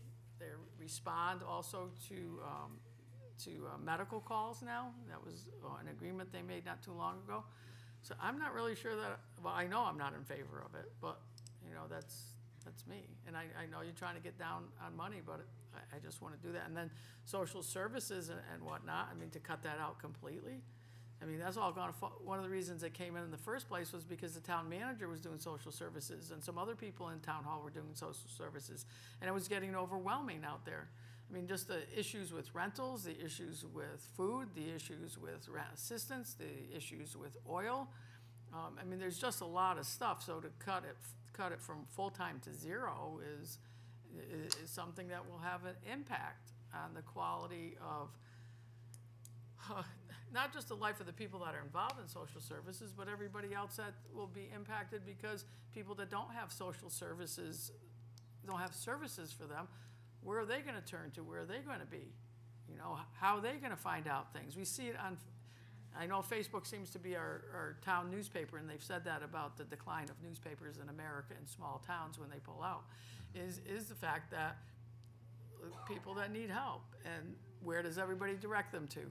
The social services.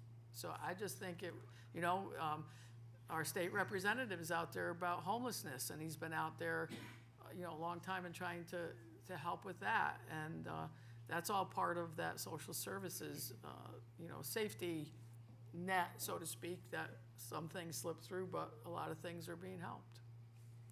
So do you think we should vote on these three things to get things moving along and then work on the hard ones on your presentation? Well, just Board's choice. we've got, with the department head cuts, and if we move forward with these two personnel cuts, we've got $283,629 in savings so far. 629. So, Mr. Marino, if I can, you still have the modifier, Tom or Anne Marie? I think it's just important. So you were looking at .99. What is a 283,629 reduction due to .99? Are we doing something with the 20,000? Are we taking the 20,000, or are we just gonna let that wash as if we had to add a stipend? I count it as a wash at the moment. Okay, so the 283, 283,629 is the, well, I didn't take out the stipend though, because what was All right, 159 give me- before the just stipend, right? give me one the second and I'll 139, put the yeah. numbers in. So then you've got to actually make it 263, Yes. 629 if you're going to include the stipend for the I get fire you now. chief. Hold on, a s- Yeah. I get hold you on now. a second. There's a lot of math. So I'm just gonna touch, since we're kinda talking on the safeties, I'm gonna touch on the ambulance a little bit. That's a big driving force on this budget, to put on another, full crew to come on. I know for a fact that Norfolk has done well over 50 calls to our town. We're doing between 2,000, 2,500, according to what, the captain said there, from the ambulance. She posted it on Facebook, that's why I responded to that. And there is a lack of volunteers. I was actually on a fire call, which was an ambulance call within the last few weeks. Because the fire department does get dispatched sometimes. I was in Norfolk, I'm a volunteer in Norfolk. And the ambulance pulled up with their volunteer crew, and an 83-year-old man got out of the driver's seat. 83-year-old man got out of the driver's seat. He was driving the ambulance. So, I'm not in favor, definitely, of the ambulance. I'm not real, and these guys know how I feel about the fire chief and the social services director. We've kind of gone at it a couple times. I will support the team if that's the way they want to go, but that's only to help the budget. That's it. It's not something I really want to do. I don't want anybody to lose their job, and I've shared it with these guys several times. So I'd like to just get the department heads, and that's it, and send it back. Like I said, last year, it was only like $5,000, because they were gonna give Josh a $5,000 raise. That was it, and then he walked away with $93,000. So, what's the number? What's the number? I posted it on social media, come with your ideas. Nobody, especially the loud mouths. It's right, again, I'll take the blame on some of this too.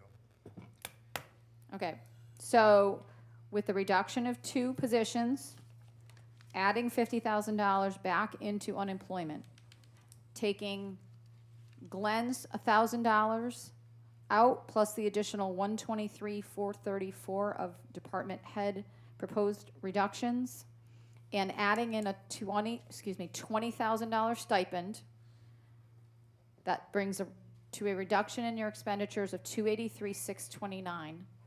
And then on the revenue side, taking $20,000 out of the transfer in from the opioids. That brings you to a proposed mill rate of 27.12, which is a 0.73 increase in the mill rate, 2.78%.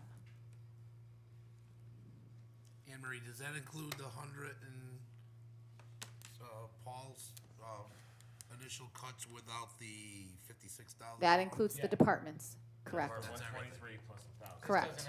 This doesn't have the 56,000 in the. So that's the only thing that's missing out of that. Correct. Okay.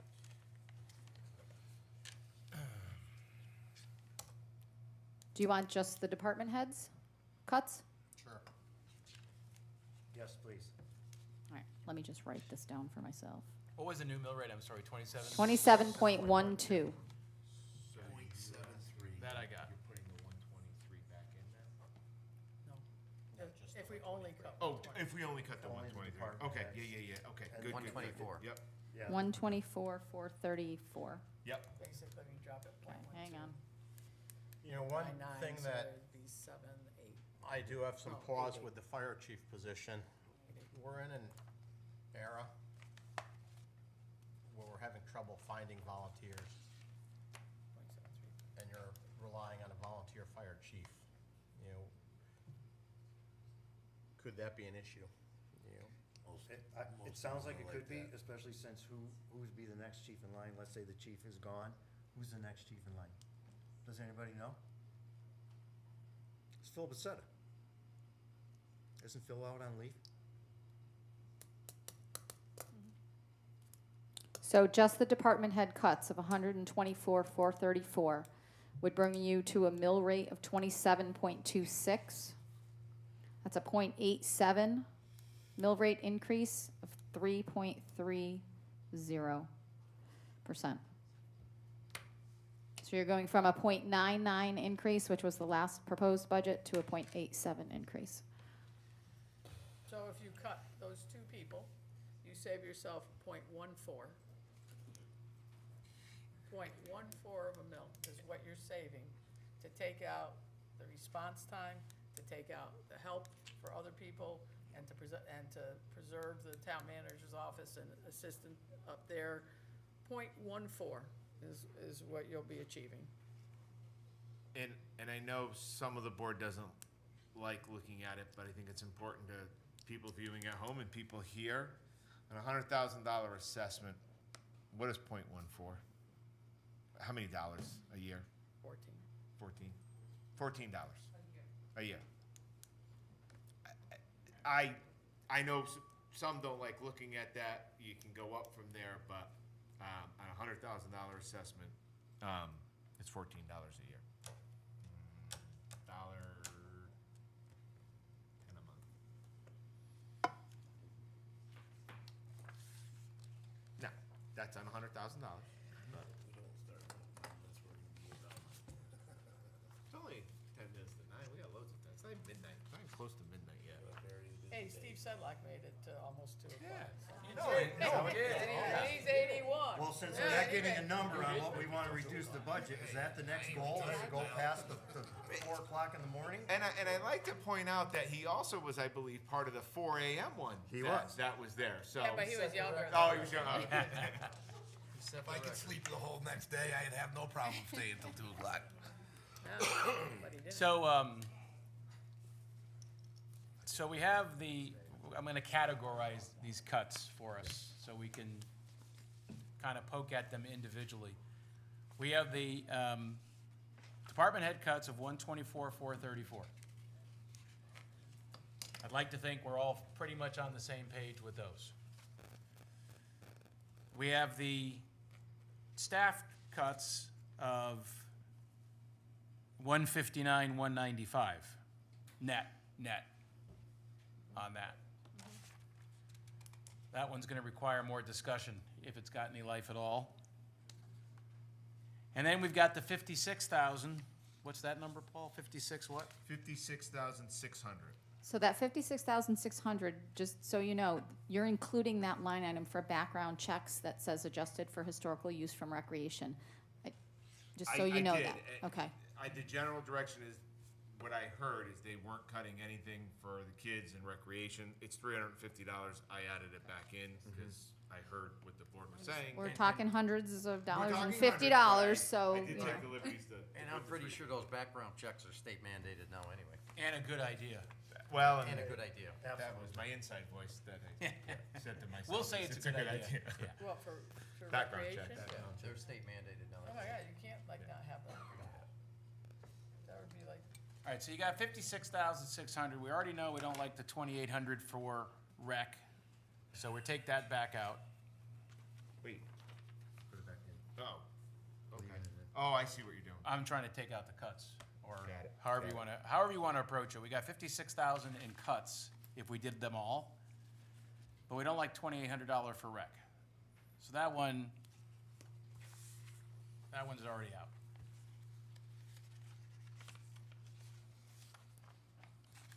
So if we go back to the beginning of those, we start with, Plus the 350 for background check. yeah, that's already back in anyway.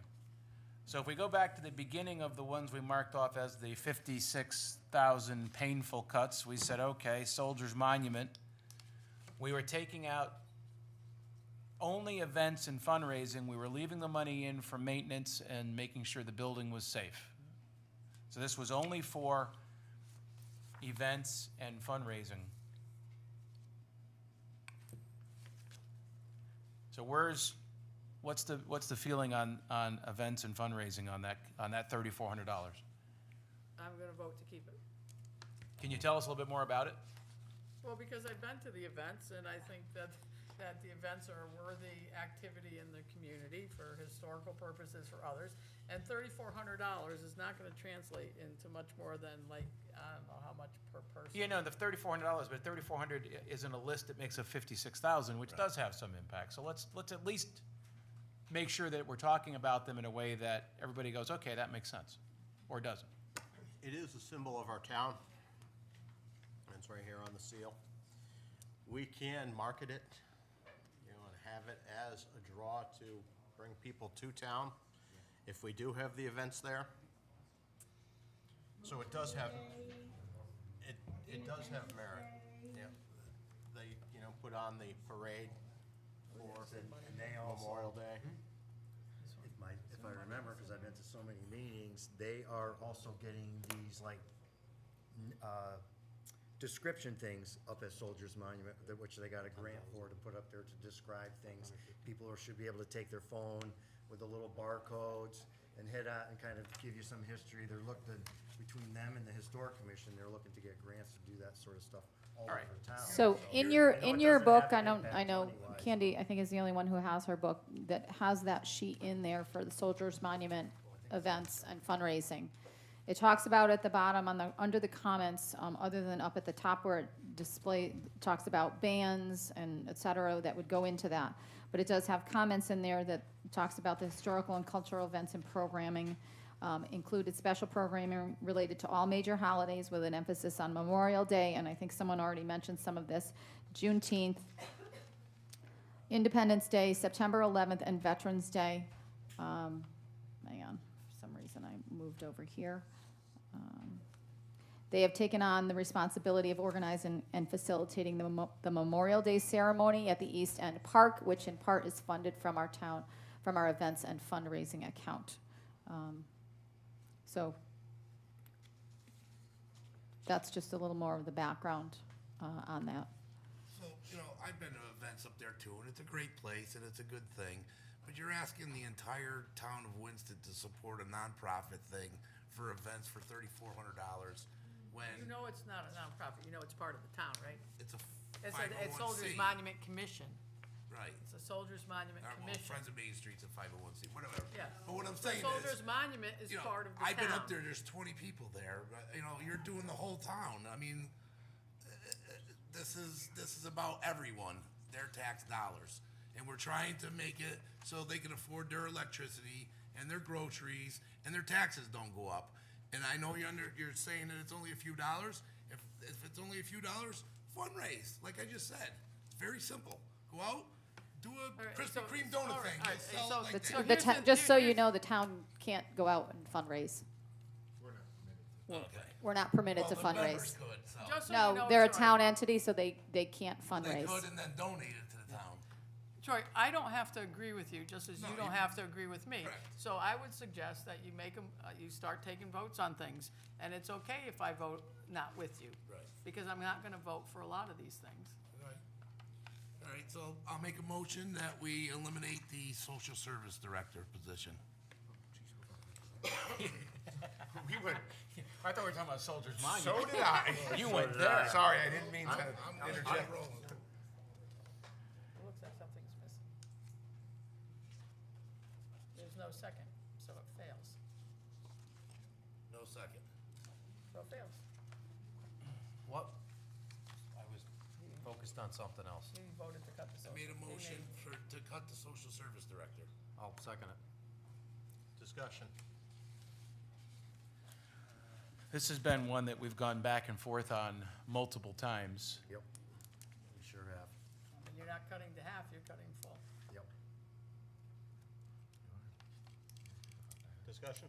So the savings there, let's break these two out for a second, because I want to make sure that now that we have a motion, that we really vet it quickly. 96,000 was the gross, 170, right? You were figuring 25,000, half that amount for the unemployment? Okay. So you got 96,170 minus the 25,000. what does it look like part-time without benefits?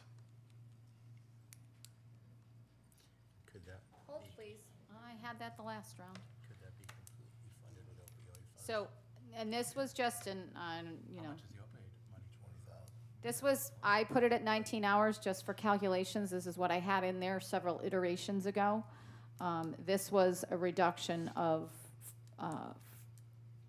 49,939. If you had a part-time position with no benefits. So if I do the math, because it doesn't impact unemployment then, right?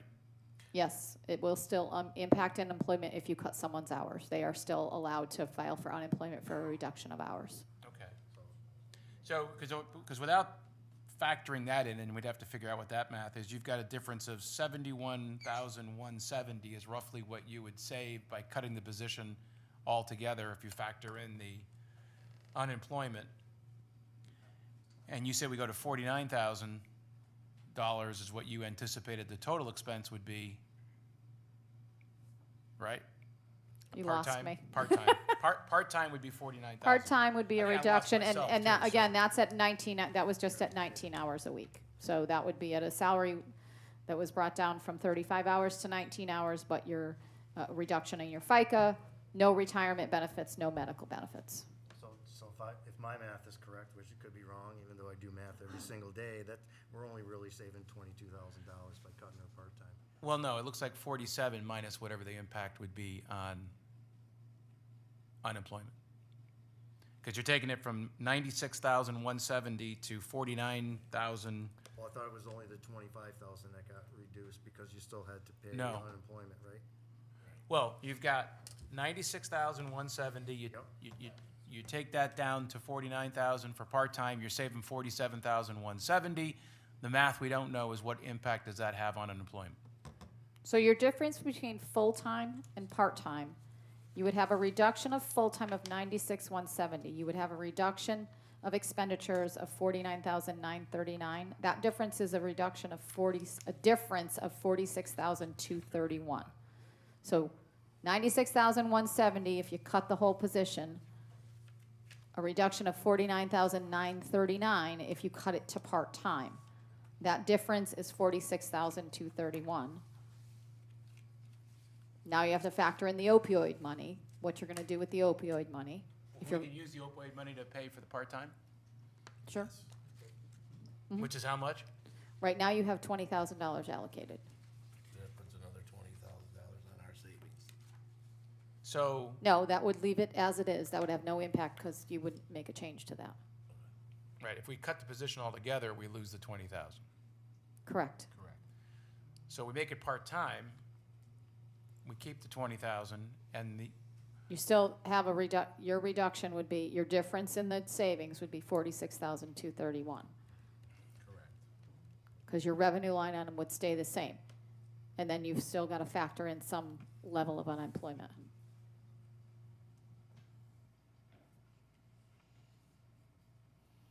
so we go to part-time, we save 46,139, right? That's the final number? 46,231. 46,231 is the differential between full-time, Okay. cutting the position and moving it to part-time. So while we're discussing this change, what's the board's thought on going to part-time for a $46,000 savings? I think it would make sense that we still have the position because there is a need. It would be a little bit of savings. The charter does call for us to have a social service department. I think I can get behind part-time. I can change my motion. I can get behind part-time. I make a motion that we cut the, You have to amend your motion. Amend your motion. I'll amend my motion to go from cutting the social service position from full-time to part-time. Bill, I think I'll you said. second the motion. Good plan. Any other discussion on it? All in favor? Opposed? 5-1. So there's 46,231. Okay, now I'm gonna make a the fire chief position to part-time. Can that be done? Yeah. It'd be like a stipend position. I mean, it would still, it would be like a stipend, I kinda gotta, kind of work. I'm thinking this a little, what is that gonna do to our ISO rating? Is that gonna drive the insurance up, everybody? We for always everybody? were a non-paid department, so Yeah, but now we have, shouldn't we be any have, we have different. 2 people that are able to respond on a fire for 8 hours a day, so. Is there a big impact, small impact? Sorry, I'm having a hard time, I'm a volunteer fireman, so, You gotta look at it with numbers, I believe. yeah. So it's 133,025. What's the new number? Right. Are you? But that's, That's his What? wife, so I kind of. Please, Yeah. please. Excuse me. We'll recess the meeting temporarily. Yes, I can get something to drink. You might want if I get into the machine. yes, please. Do I think I have it down. All I have is 50. Todd, 5, 10 5, minutes? take 5. Try to be back at 10 after.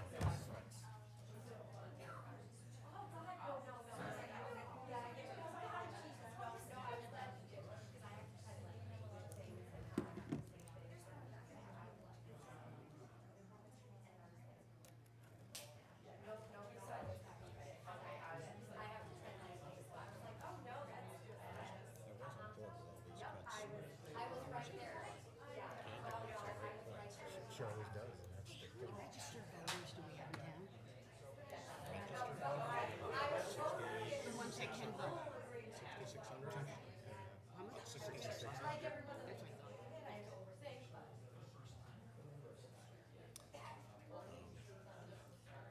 Ken made some great points about a lot of stuff. I think they're just I think we did department codes, so we'll have to Yeah. send it back out. Yeah, I think we need to squash the fire chief. Resistance to the measure. Yeah. Did we reset? Yeah. Yep. Paul, we're looking for you with your phone, because it said it was your wife.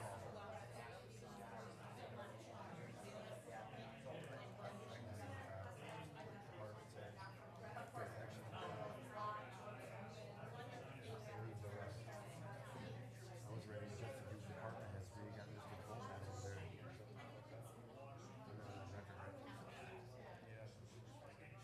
Well, of course, it's quiet. It's just quiet. So.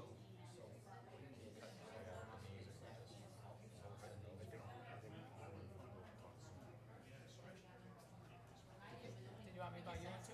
Yes, and I can go. I thought he said something. I got confused. It was you guys. Did he want one too? Take my credit card. I owe you a bottle of water. Maybe I'll buy you a beer if I see you at the LRB. Candy, it took your credit card? It took your credit card? You want one? I go get No, because Paul said when he swiped his credit card, it wouldn't take it Well, earlier. you have to have money in your account. I tapped. Oh, maybe that's why. But it won't let me do 2 in a row. I would have bought from, I could go buy, I promised people I'd buy like, the other day I said if something passes, not here, but another thing I was doing, I'm buying everybody Bloody Marys and mimosas. That'd be worth it. So how can we get the vote out more? How can we? No, it worked this time. It didn't work last time. They were making fun of you, they said you didn't have any money. That's it. I got a few ideas.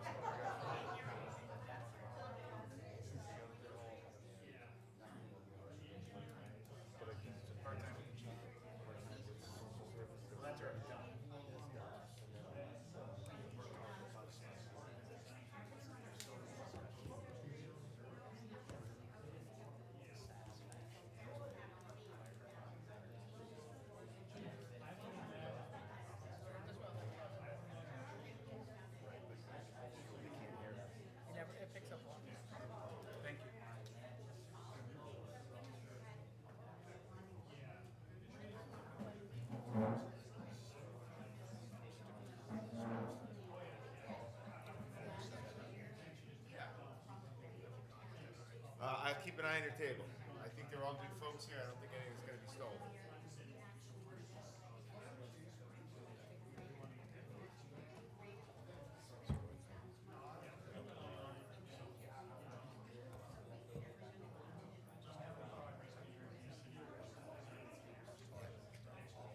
Yep, yep, yep, yep, yep, yep, in there. Thinks there's just one. Yeah. Yeah, bathroom's down here. So the handicap bathroom is right around the corner? That's why it's open.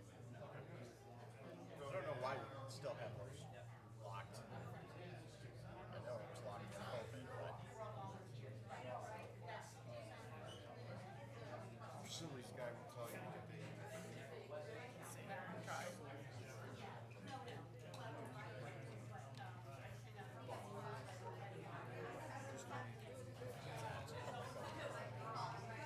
Mr. Mayor, next time you recess a meeting, just put a time limit on it? I did. Oh, you did? Okay.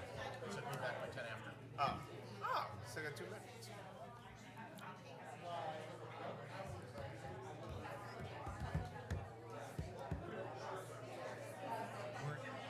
I mean, you're talking pennies right now. Literally. It's pennies we're arguing. Well, not arguing, some are. Is this, are you proposing to take all of the maintenance? Sorry. This is all of Main Street maintenance? Yeah, it was everything. It was everything. That's part of the 56,600. Yep.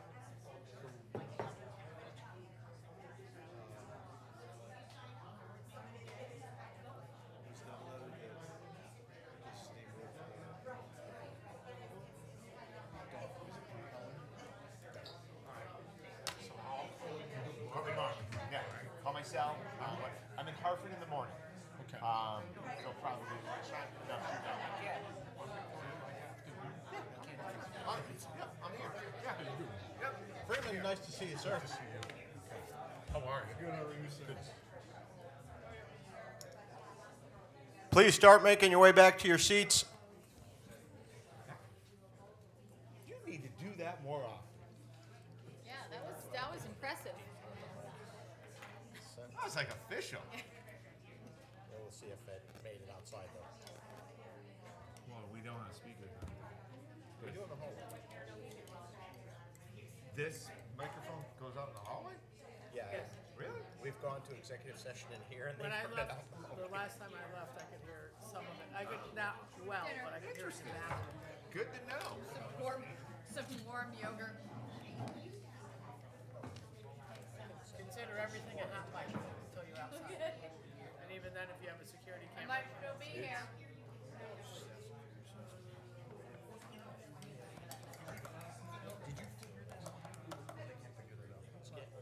He took all of the maintenance to Main Street. Yes, sir. But is there still 10 grand? Can I come in on this one? Sure.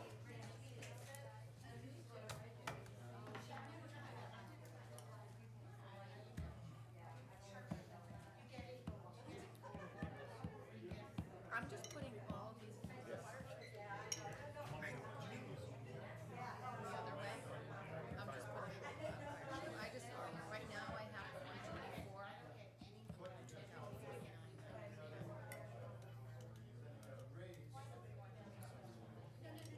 I should have brought a snack. Or what? We're not doing so bad. Yeah. Not a snack. Dinner. My wife just texted me, said, should I start dinner?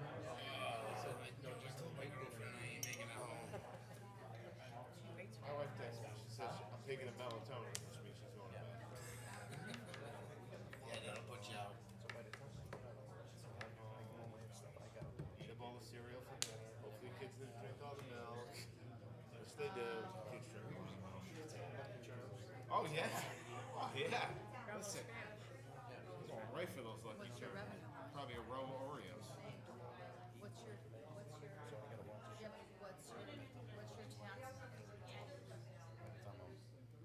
So we go see our friends in transfer.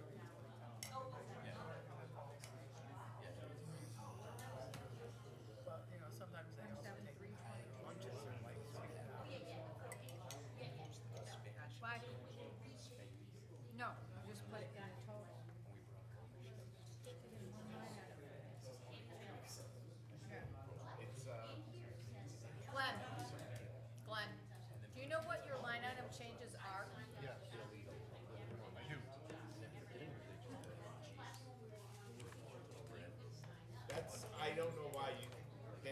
calling my staff, but Tom was sleepy that day. Oh, I'm blaming you.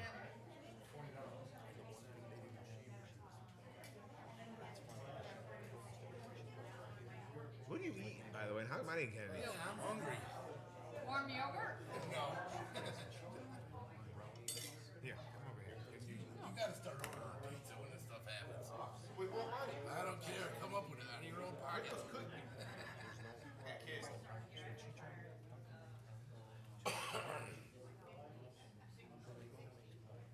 But it's more like a cake because they make everything from scratch. What? Hours reduction.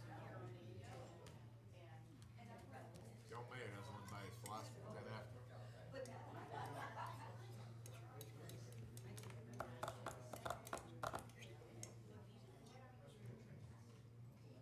But I think at this point, it would be good for the board to come back together, because otherwise decisions are being made outside this table.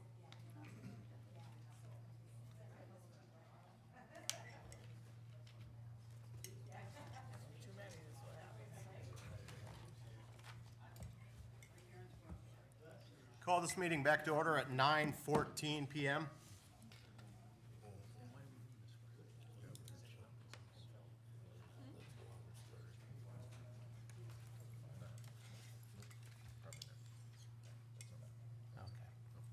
I don't know. Not yet.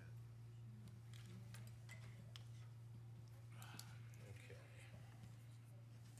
So do we want to act on the $124,434 on the department head cuts to keep the, Back with the fire chief thing.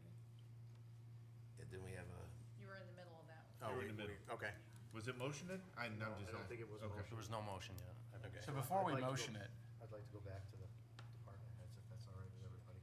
Let's get that done first. All right, well, just, all right, yeah, let's get back to the department heads, and then we'll, he took a right turn on me there. There's another one. Yeah, because you were talking about it, and then all of a sudden, whoa, butterflies. Okay, Bill, go ahead. So should I just make a motion for all the department heads on that whole sheet there that Yes, that they give us? please. So I'll make that motion to accept all the department heads' cuts that is presented here in front of us that we have. Can you just give the total? It's here. 124,434. Thank you. 124. 434? I got 334. Second. Discussion? Yeah. Candy? At the bottom of the first page, E99, other town properties, Main Street maintenance, new account. Are we just eliminating the 27.5 because it's a line item, or are we eliminating it because we're eliminating all the work on maintenance of Main Street? So Main Street maintenance was not part of the 124,434. That is correct. It's part of the 56,600. Yeah, we put Oh, Main we Street did, okay. maintenance as one of the All right, so it's not further included? discussion ones, yeah. Okay. It's, All right. that's not included. All right. Any other discussion? Did we have a second one? We did. Yep. I seconded, Paul right? seconded. So just to be sure, so line E100, 101, 102, 103, 104 are not included? That is So the correct. line items that make up the 56,000 is E75, E80, E99,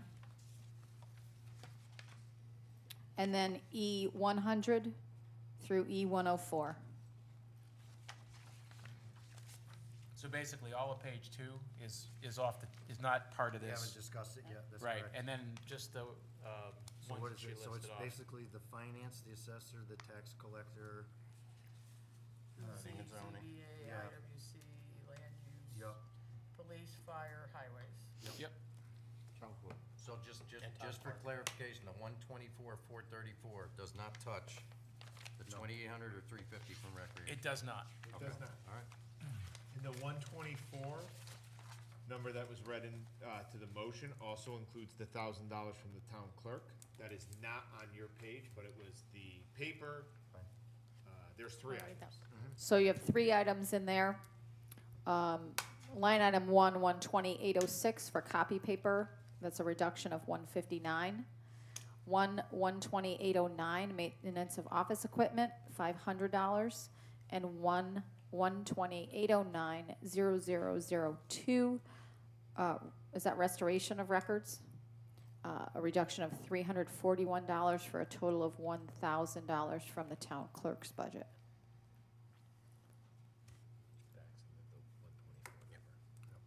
Any other discussion?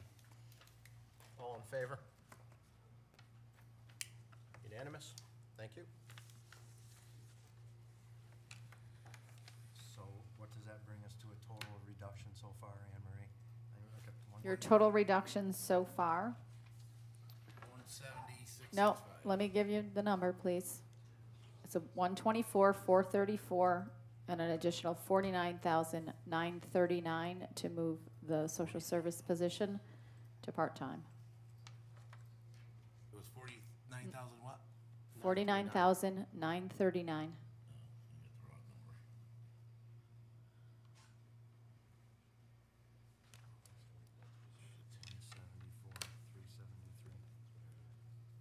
What you have for total? 174,373. Correct. Okay, let's move on to the 56,600. Do we have a motion for that? We're not taking any action. Right.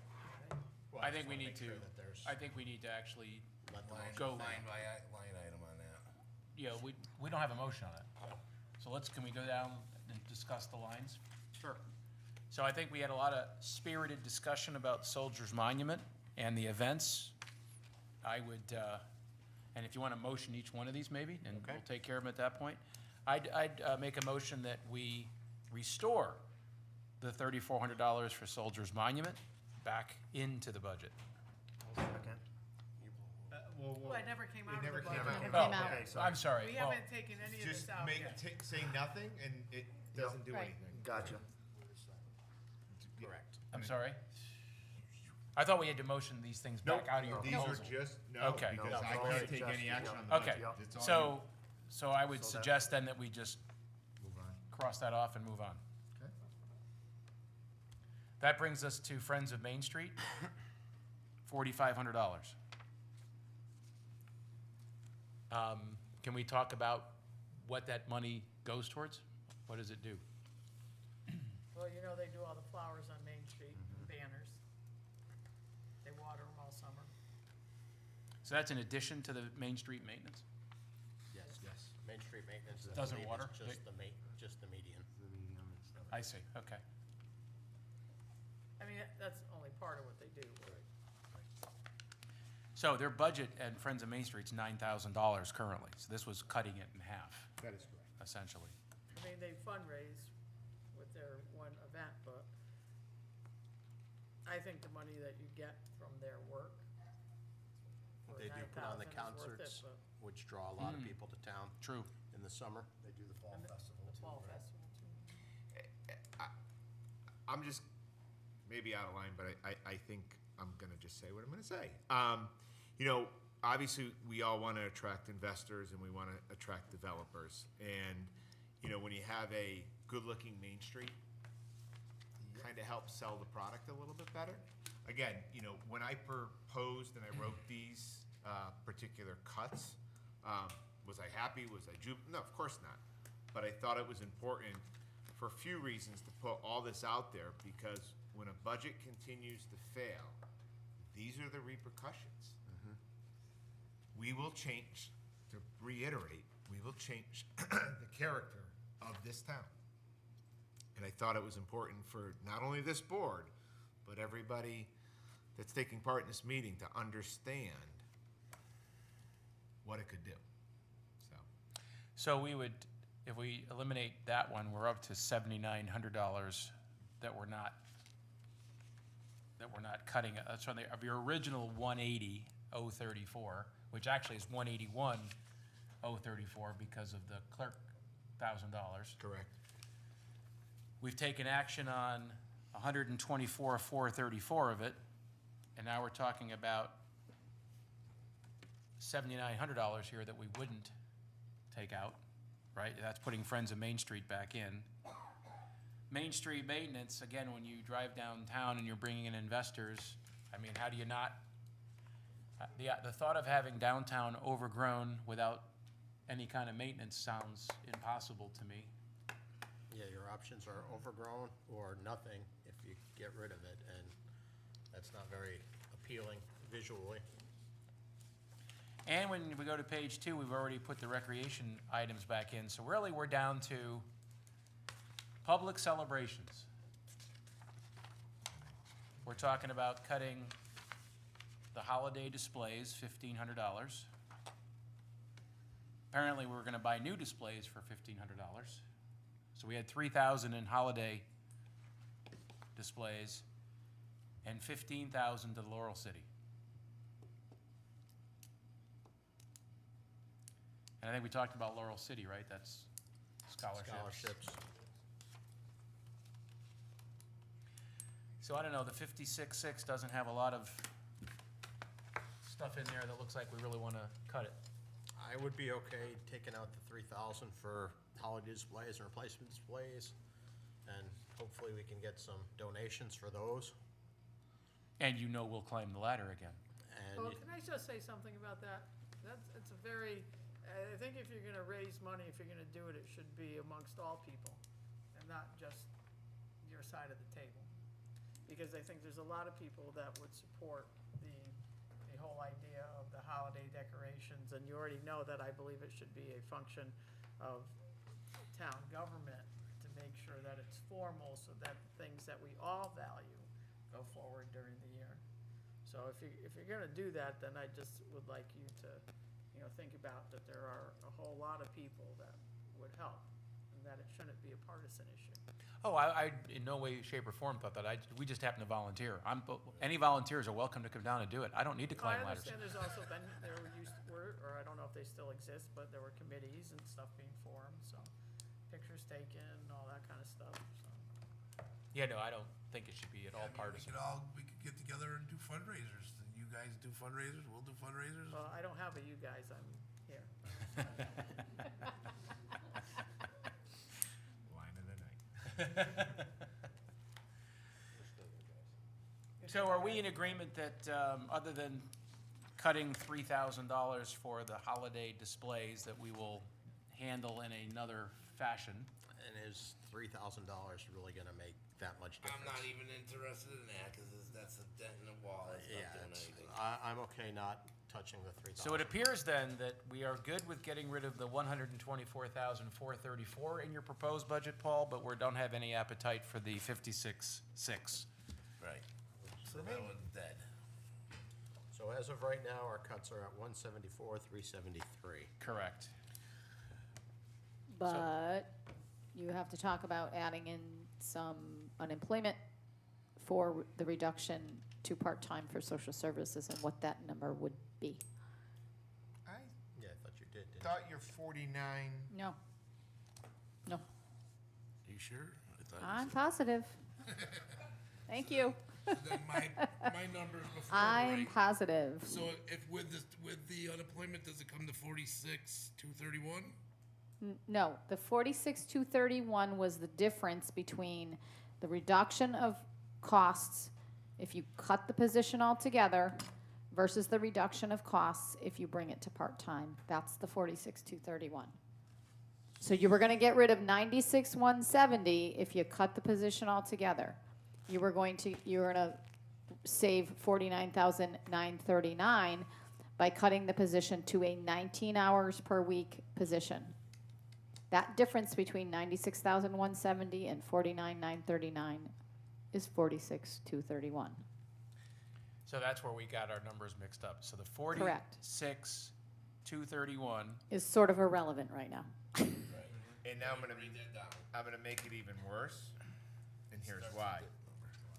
If the current person in the position declines the part-time wages, she would be able to, the person in the position would be able to go for maximum benefit. I don't know the answer to that question. Because you changed the working conditions. Oh, Okay. that wasn't, Okay. so. That wasn't a question. Yeah, that wasn't a question. I'm getting to the end of the Okay. story. So So then you have to add back 25. You have to budget conservatively in that if that particular person declines the part-time position, that person could file for full boat unemployment, which you're back up to the 25,000. If the person decides to take the part-time position, okay, windfall, but you're probably only gonna be able to reduce it by $10,000. You're probably gonna wanna Correct. put it at 15.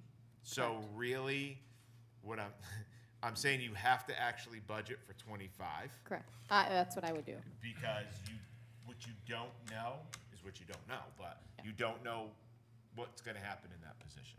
So you take your 46, we've done this, we did this at the first budget referendum. You're basically saving $20,000. So that means if you're gonna round the savings there to 20,000, you're at a savings right now of 144,434. So what you're saying in essence is better to eliminate the whole position because it comes out better. I did not say that. Well, I know that, Let's, but let's, the numbers let's are make that shooting at me clear. say that. Or maybe it's worth it to keep it. I don't think so, but that's my opinion. No, you haven't, I've been here when we've been doing the work. When I myself, as the mayor, had to do some of this work. When the senior center director had to be, had to do a lot more work. When a lot of things had to, go to the town manager, and Bob Geiger was out on the streets trying to help with these situations. So I've watched it happen. I've been part of it. I've been part of the ones that helped with shelters in the past. So I think that in terms of emergency management, I think in terms of how the social services board person works with the police department on issues when they call people in, all that kind of stuff that happens today out in the world. The senior apartments are thinking about having some, social work because of all the issues over there. It's not going away. It's just gonna go to other people that don't have time.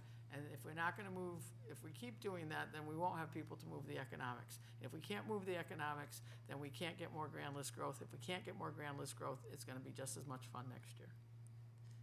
So it's my own personal, having done a lot of this, having worked in schools, having seen all this. The schools all added people and the state government are adding people to mental health services, et cetera. So I think, you might save a few dollars, but I don't think you're gonna save the work that needs to be done at all.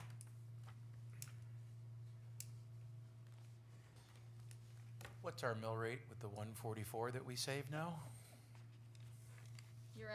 So your reductions, you're at 149,373.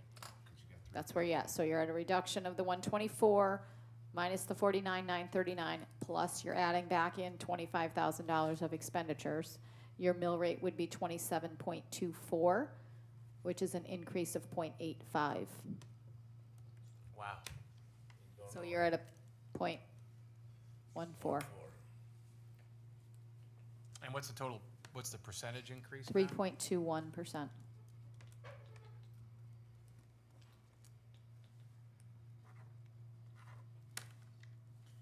Paul, have you looked at any surrounding towns who've passed their budgets?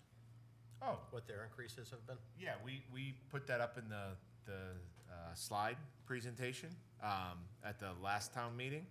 We actually were falling right at the median, at the 4-point-some-odd% increase. Tom, do you have that slide pulled up? We looked at surrounding towns, we looked at towns that are similar demographic and size to us. They were all roughly coming in at 3.5% to 6% increases, and that's why we felt we had a good budget at the 4-point-some-odd% increase. In that, we tried to show that it's not an anomaly here in this town. Inflation hit; it's everywhere, and towns similar to us were passing budgets at 3.5%, 4%, 5%, 6%. So The increase we had at the last referendum was 3.7, wasn't it? 3.7%? 3.69. Because we're talking about going from 3.7% to 3.21% with this, 3.69. with these two cuts. It's 3.69. 3.77. Oop, I was wrong. Was it 2738? Was that our last one? Yeah, so we went from 3.77 to 3.21. I mean, I think as we look at what we've done here so far tonight, the community can be certain that we've looked at every possible savings. And I'm really pleased with the 124,000. I think that the efficiencies is a wonderful thing that we've accomplished in this last exercise. We all were hoping that we could get to a mill that was going to be, you know, under 0.5, right? That would have been nice. But I think if we move forward at the numbers that we're at, if everybody in this board supports it, at least we can stand up and say that we have looked at every possible savings that there is. We did get efficiency savings, which we're actually very pleased about. And we put out something we all believe in. So I guess that's always the question when we sit here at this point of this discussion is, you know, are we unanimous in this current $149,000 savings, I think was the number? 149,373. Right. Are we unanimous? And I know, you know, Candy, you don't like the social going down to part-time. Well, I voted against it, but would I vote to send the budget out? Yes, if it stayed here. I'm not the one that's the issue. I'm not preventing the budget from being passed. Where are you on this budget? I have a question for Anne Marie. From the last budget's mill rate to this budget's mill rate, on a $100,000 assessment, how much did that person save with $149,000 cuts? Can you determine it's about, on $100,000, it's $14, because you're a .14 reduction in the mill rate, correct? So we went through all this trouble and people voted the budget down for $14 per person.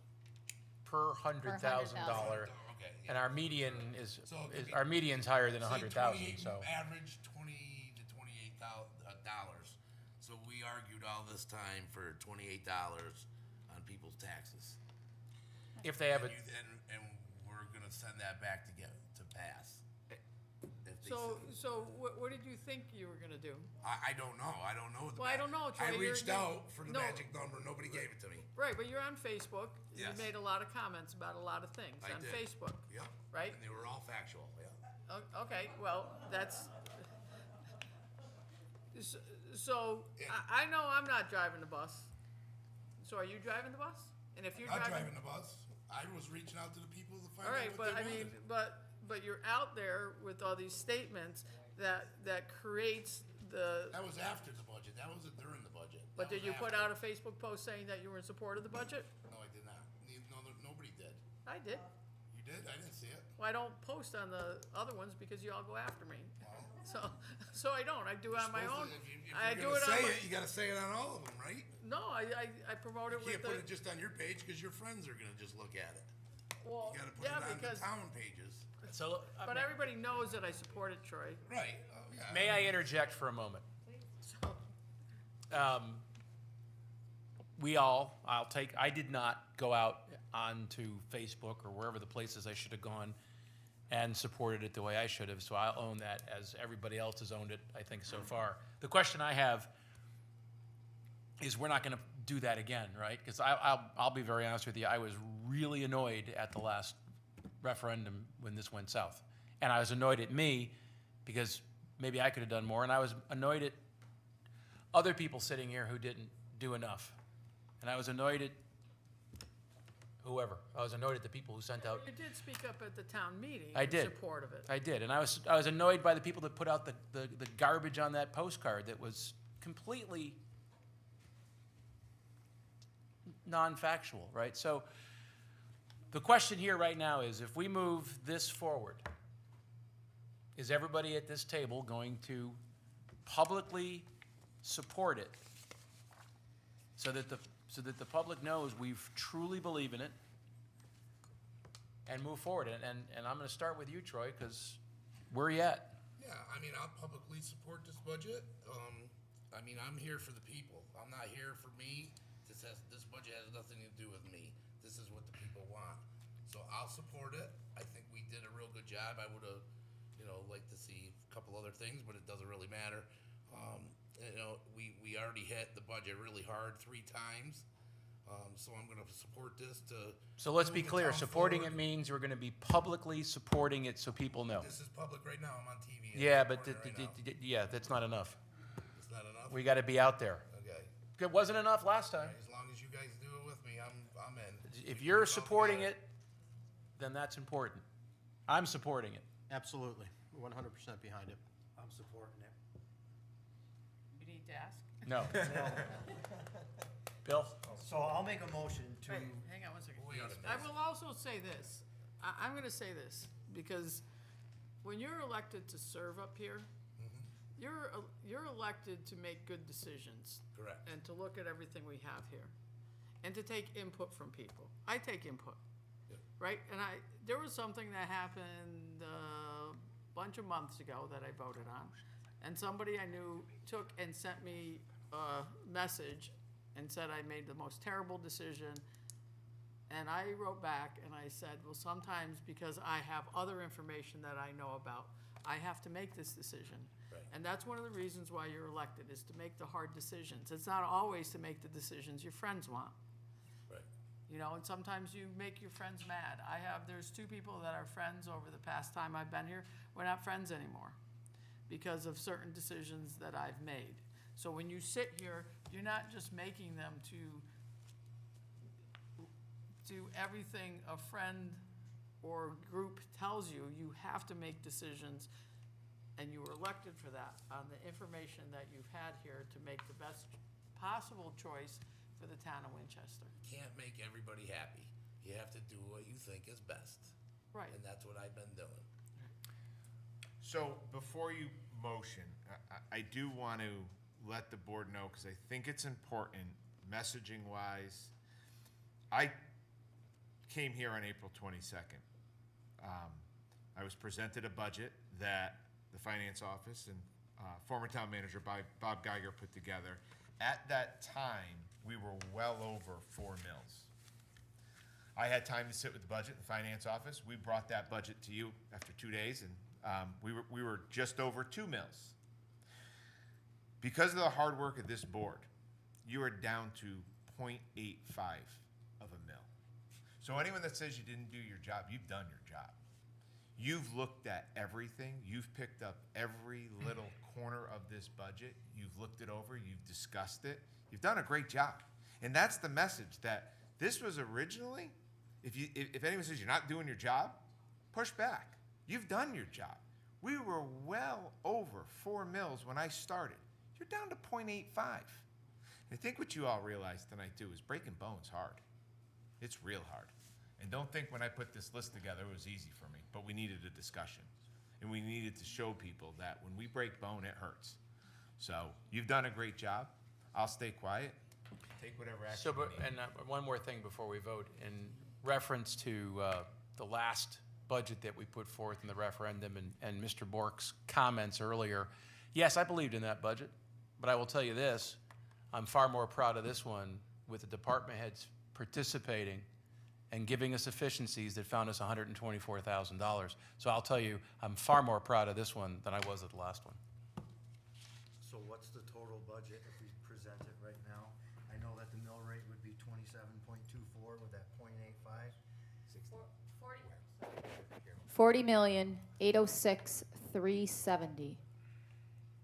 So I'll make a motion to send this budget to the town meeting for $40,806,370 million with a mill rate of 27.24 and whatever the percentage rate is that it would be in. You don't technically set the mill rate right now, but that's Okay, what the okay. proposed mill rate is that calculates out. So the 40,806,370.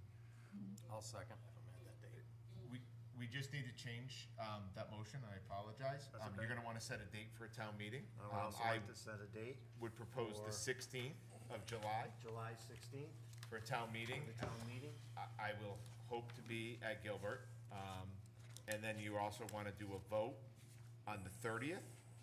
which is important because early voting starts the first week of August, so this is 30th? important to. But we can't put that in the motion.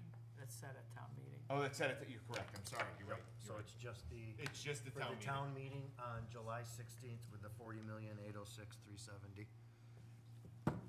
I'll second. Any other discussion? All in- At 7 PM. At 7 PM. Thank you, because it can't be 6. All in favor? Unanimous? Moving on to item number 5, citizens' comments. The Board of Selectmen welcomes public comments. Speakers will be limited to 3 minutes. Please give your name. Fell out of the way. So if you just wait, our finance office does like to take some time from where we meet and they still hang out in my office. So they may take a few minutes to, that was a hint. We're getting there. They may take a Just a few minute. minutes to move, but we'll open up the mic. They're trying to record all of this information we just gave Right. them. That's why I brought two of So them. we talk fast. So- And look, Somebody's gotta make you look good. It's only quarter to 10, gang. And I want to thank everyone for spending the time here with us tonight. And so do Doesn't I. happen a lot. We appreciate you all coming out. That's okay. Who wishes to speak? Does anyone? Jack? Is the mic still on?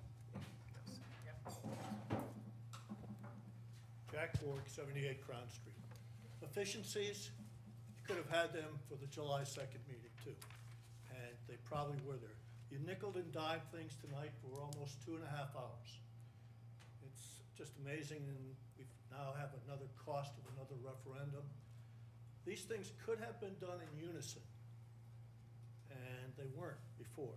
The fact that you're now saying, well, we're all gonna go out and support this, let's see you do that. But there's one other question I'm gonna ask you.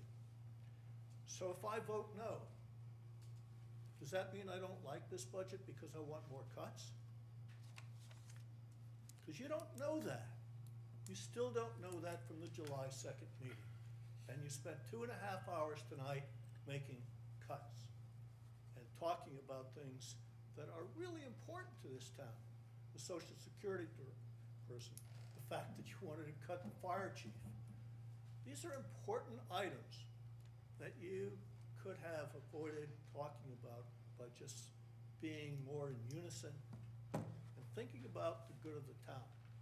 I don't think you have. As a member of the Board of Selectmen for 8 years, I think that's where we put our emphasis. And that's why we directed the growth of the town during that time. The fact that we want to continue growing the town, and we see such disarray and decisions made like this, to me, doesn't show unity. Start showing unity and help the town grow. Support the budget, but if it comes back as a no, what are you gonna do? How do you know that my vote no said, I don't support these cuts, I don't think they're right? That my vote no says this is not a good budget, and I'd like to see more money in it? Or how do you know my vote no doesn't say, I want to see a full-time social service director, or I want to see some other aspects of this budget? Thank you for not cutting the Soldiers Monument, but you never asked us. We could have done something about that. That was strictly your decision as a town manager. We are a part of the town, and you never asked any member of the Soldiers Monument Commission what we could do to help. But thank you for not cutting that. All I would like you to understand is you don't know what a no vote means. You didn't on July 2nd, and I don't even think you knew on the previous vote. You cut, and you cut tonight in things that are going to hurt. Despite the fact that, I think it's 3 minutes is up, so. oh, you want me to stop, Troy? Yeah, because that's what you did to everybody when you were selectmen. They Troy, made them let him- stop at 3 minutes. I think the mayor can make Let him that keep going. decision. He's still providing new information. Thank you, Mayor. I think the fact that the town department heads were able to nickel and dime and come up with some cuts, great for them. They might have been able to do it before. Just be together and support this budget. It is what the town needs to move forward, not backwards. Who else wishes to speak? Anyone?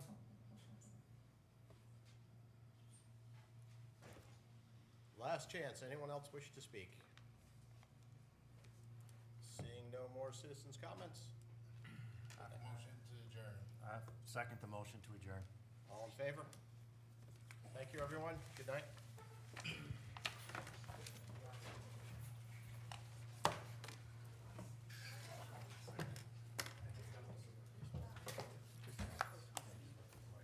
Yes, thank you. Is she home? Yes. Good. Well, that's good.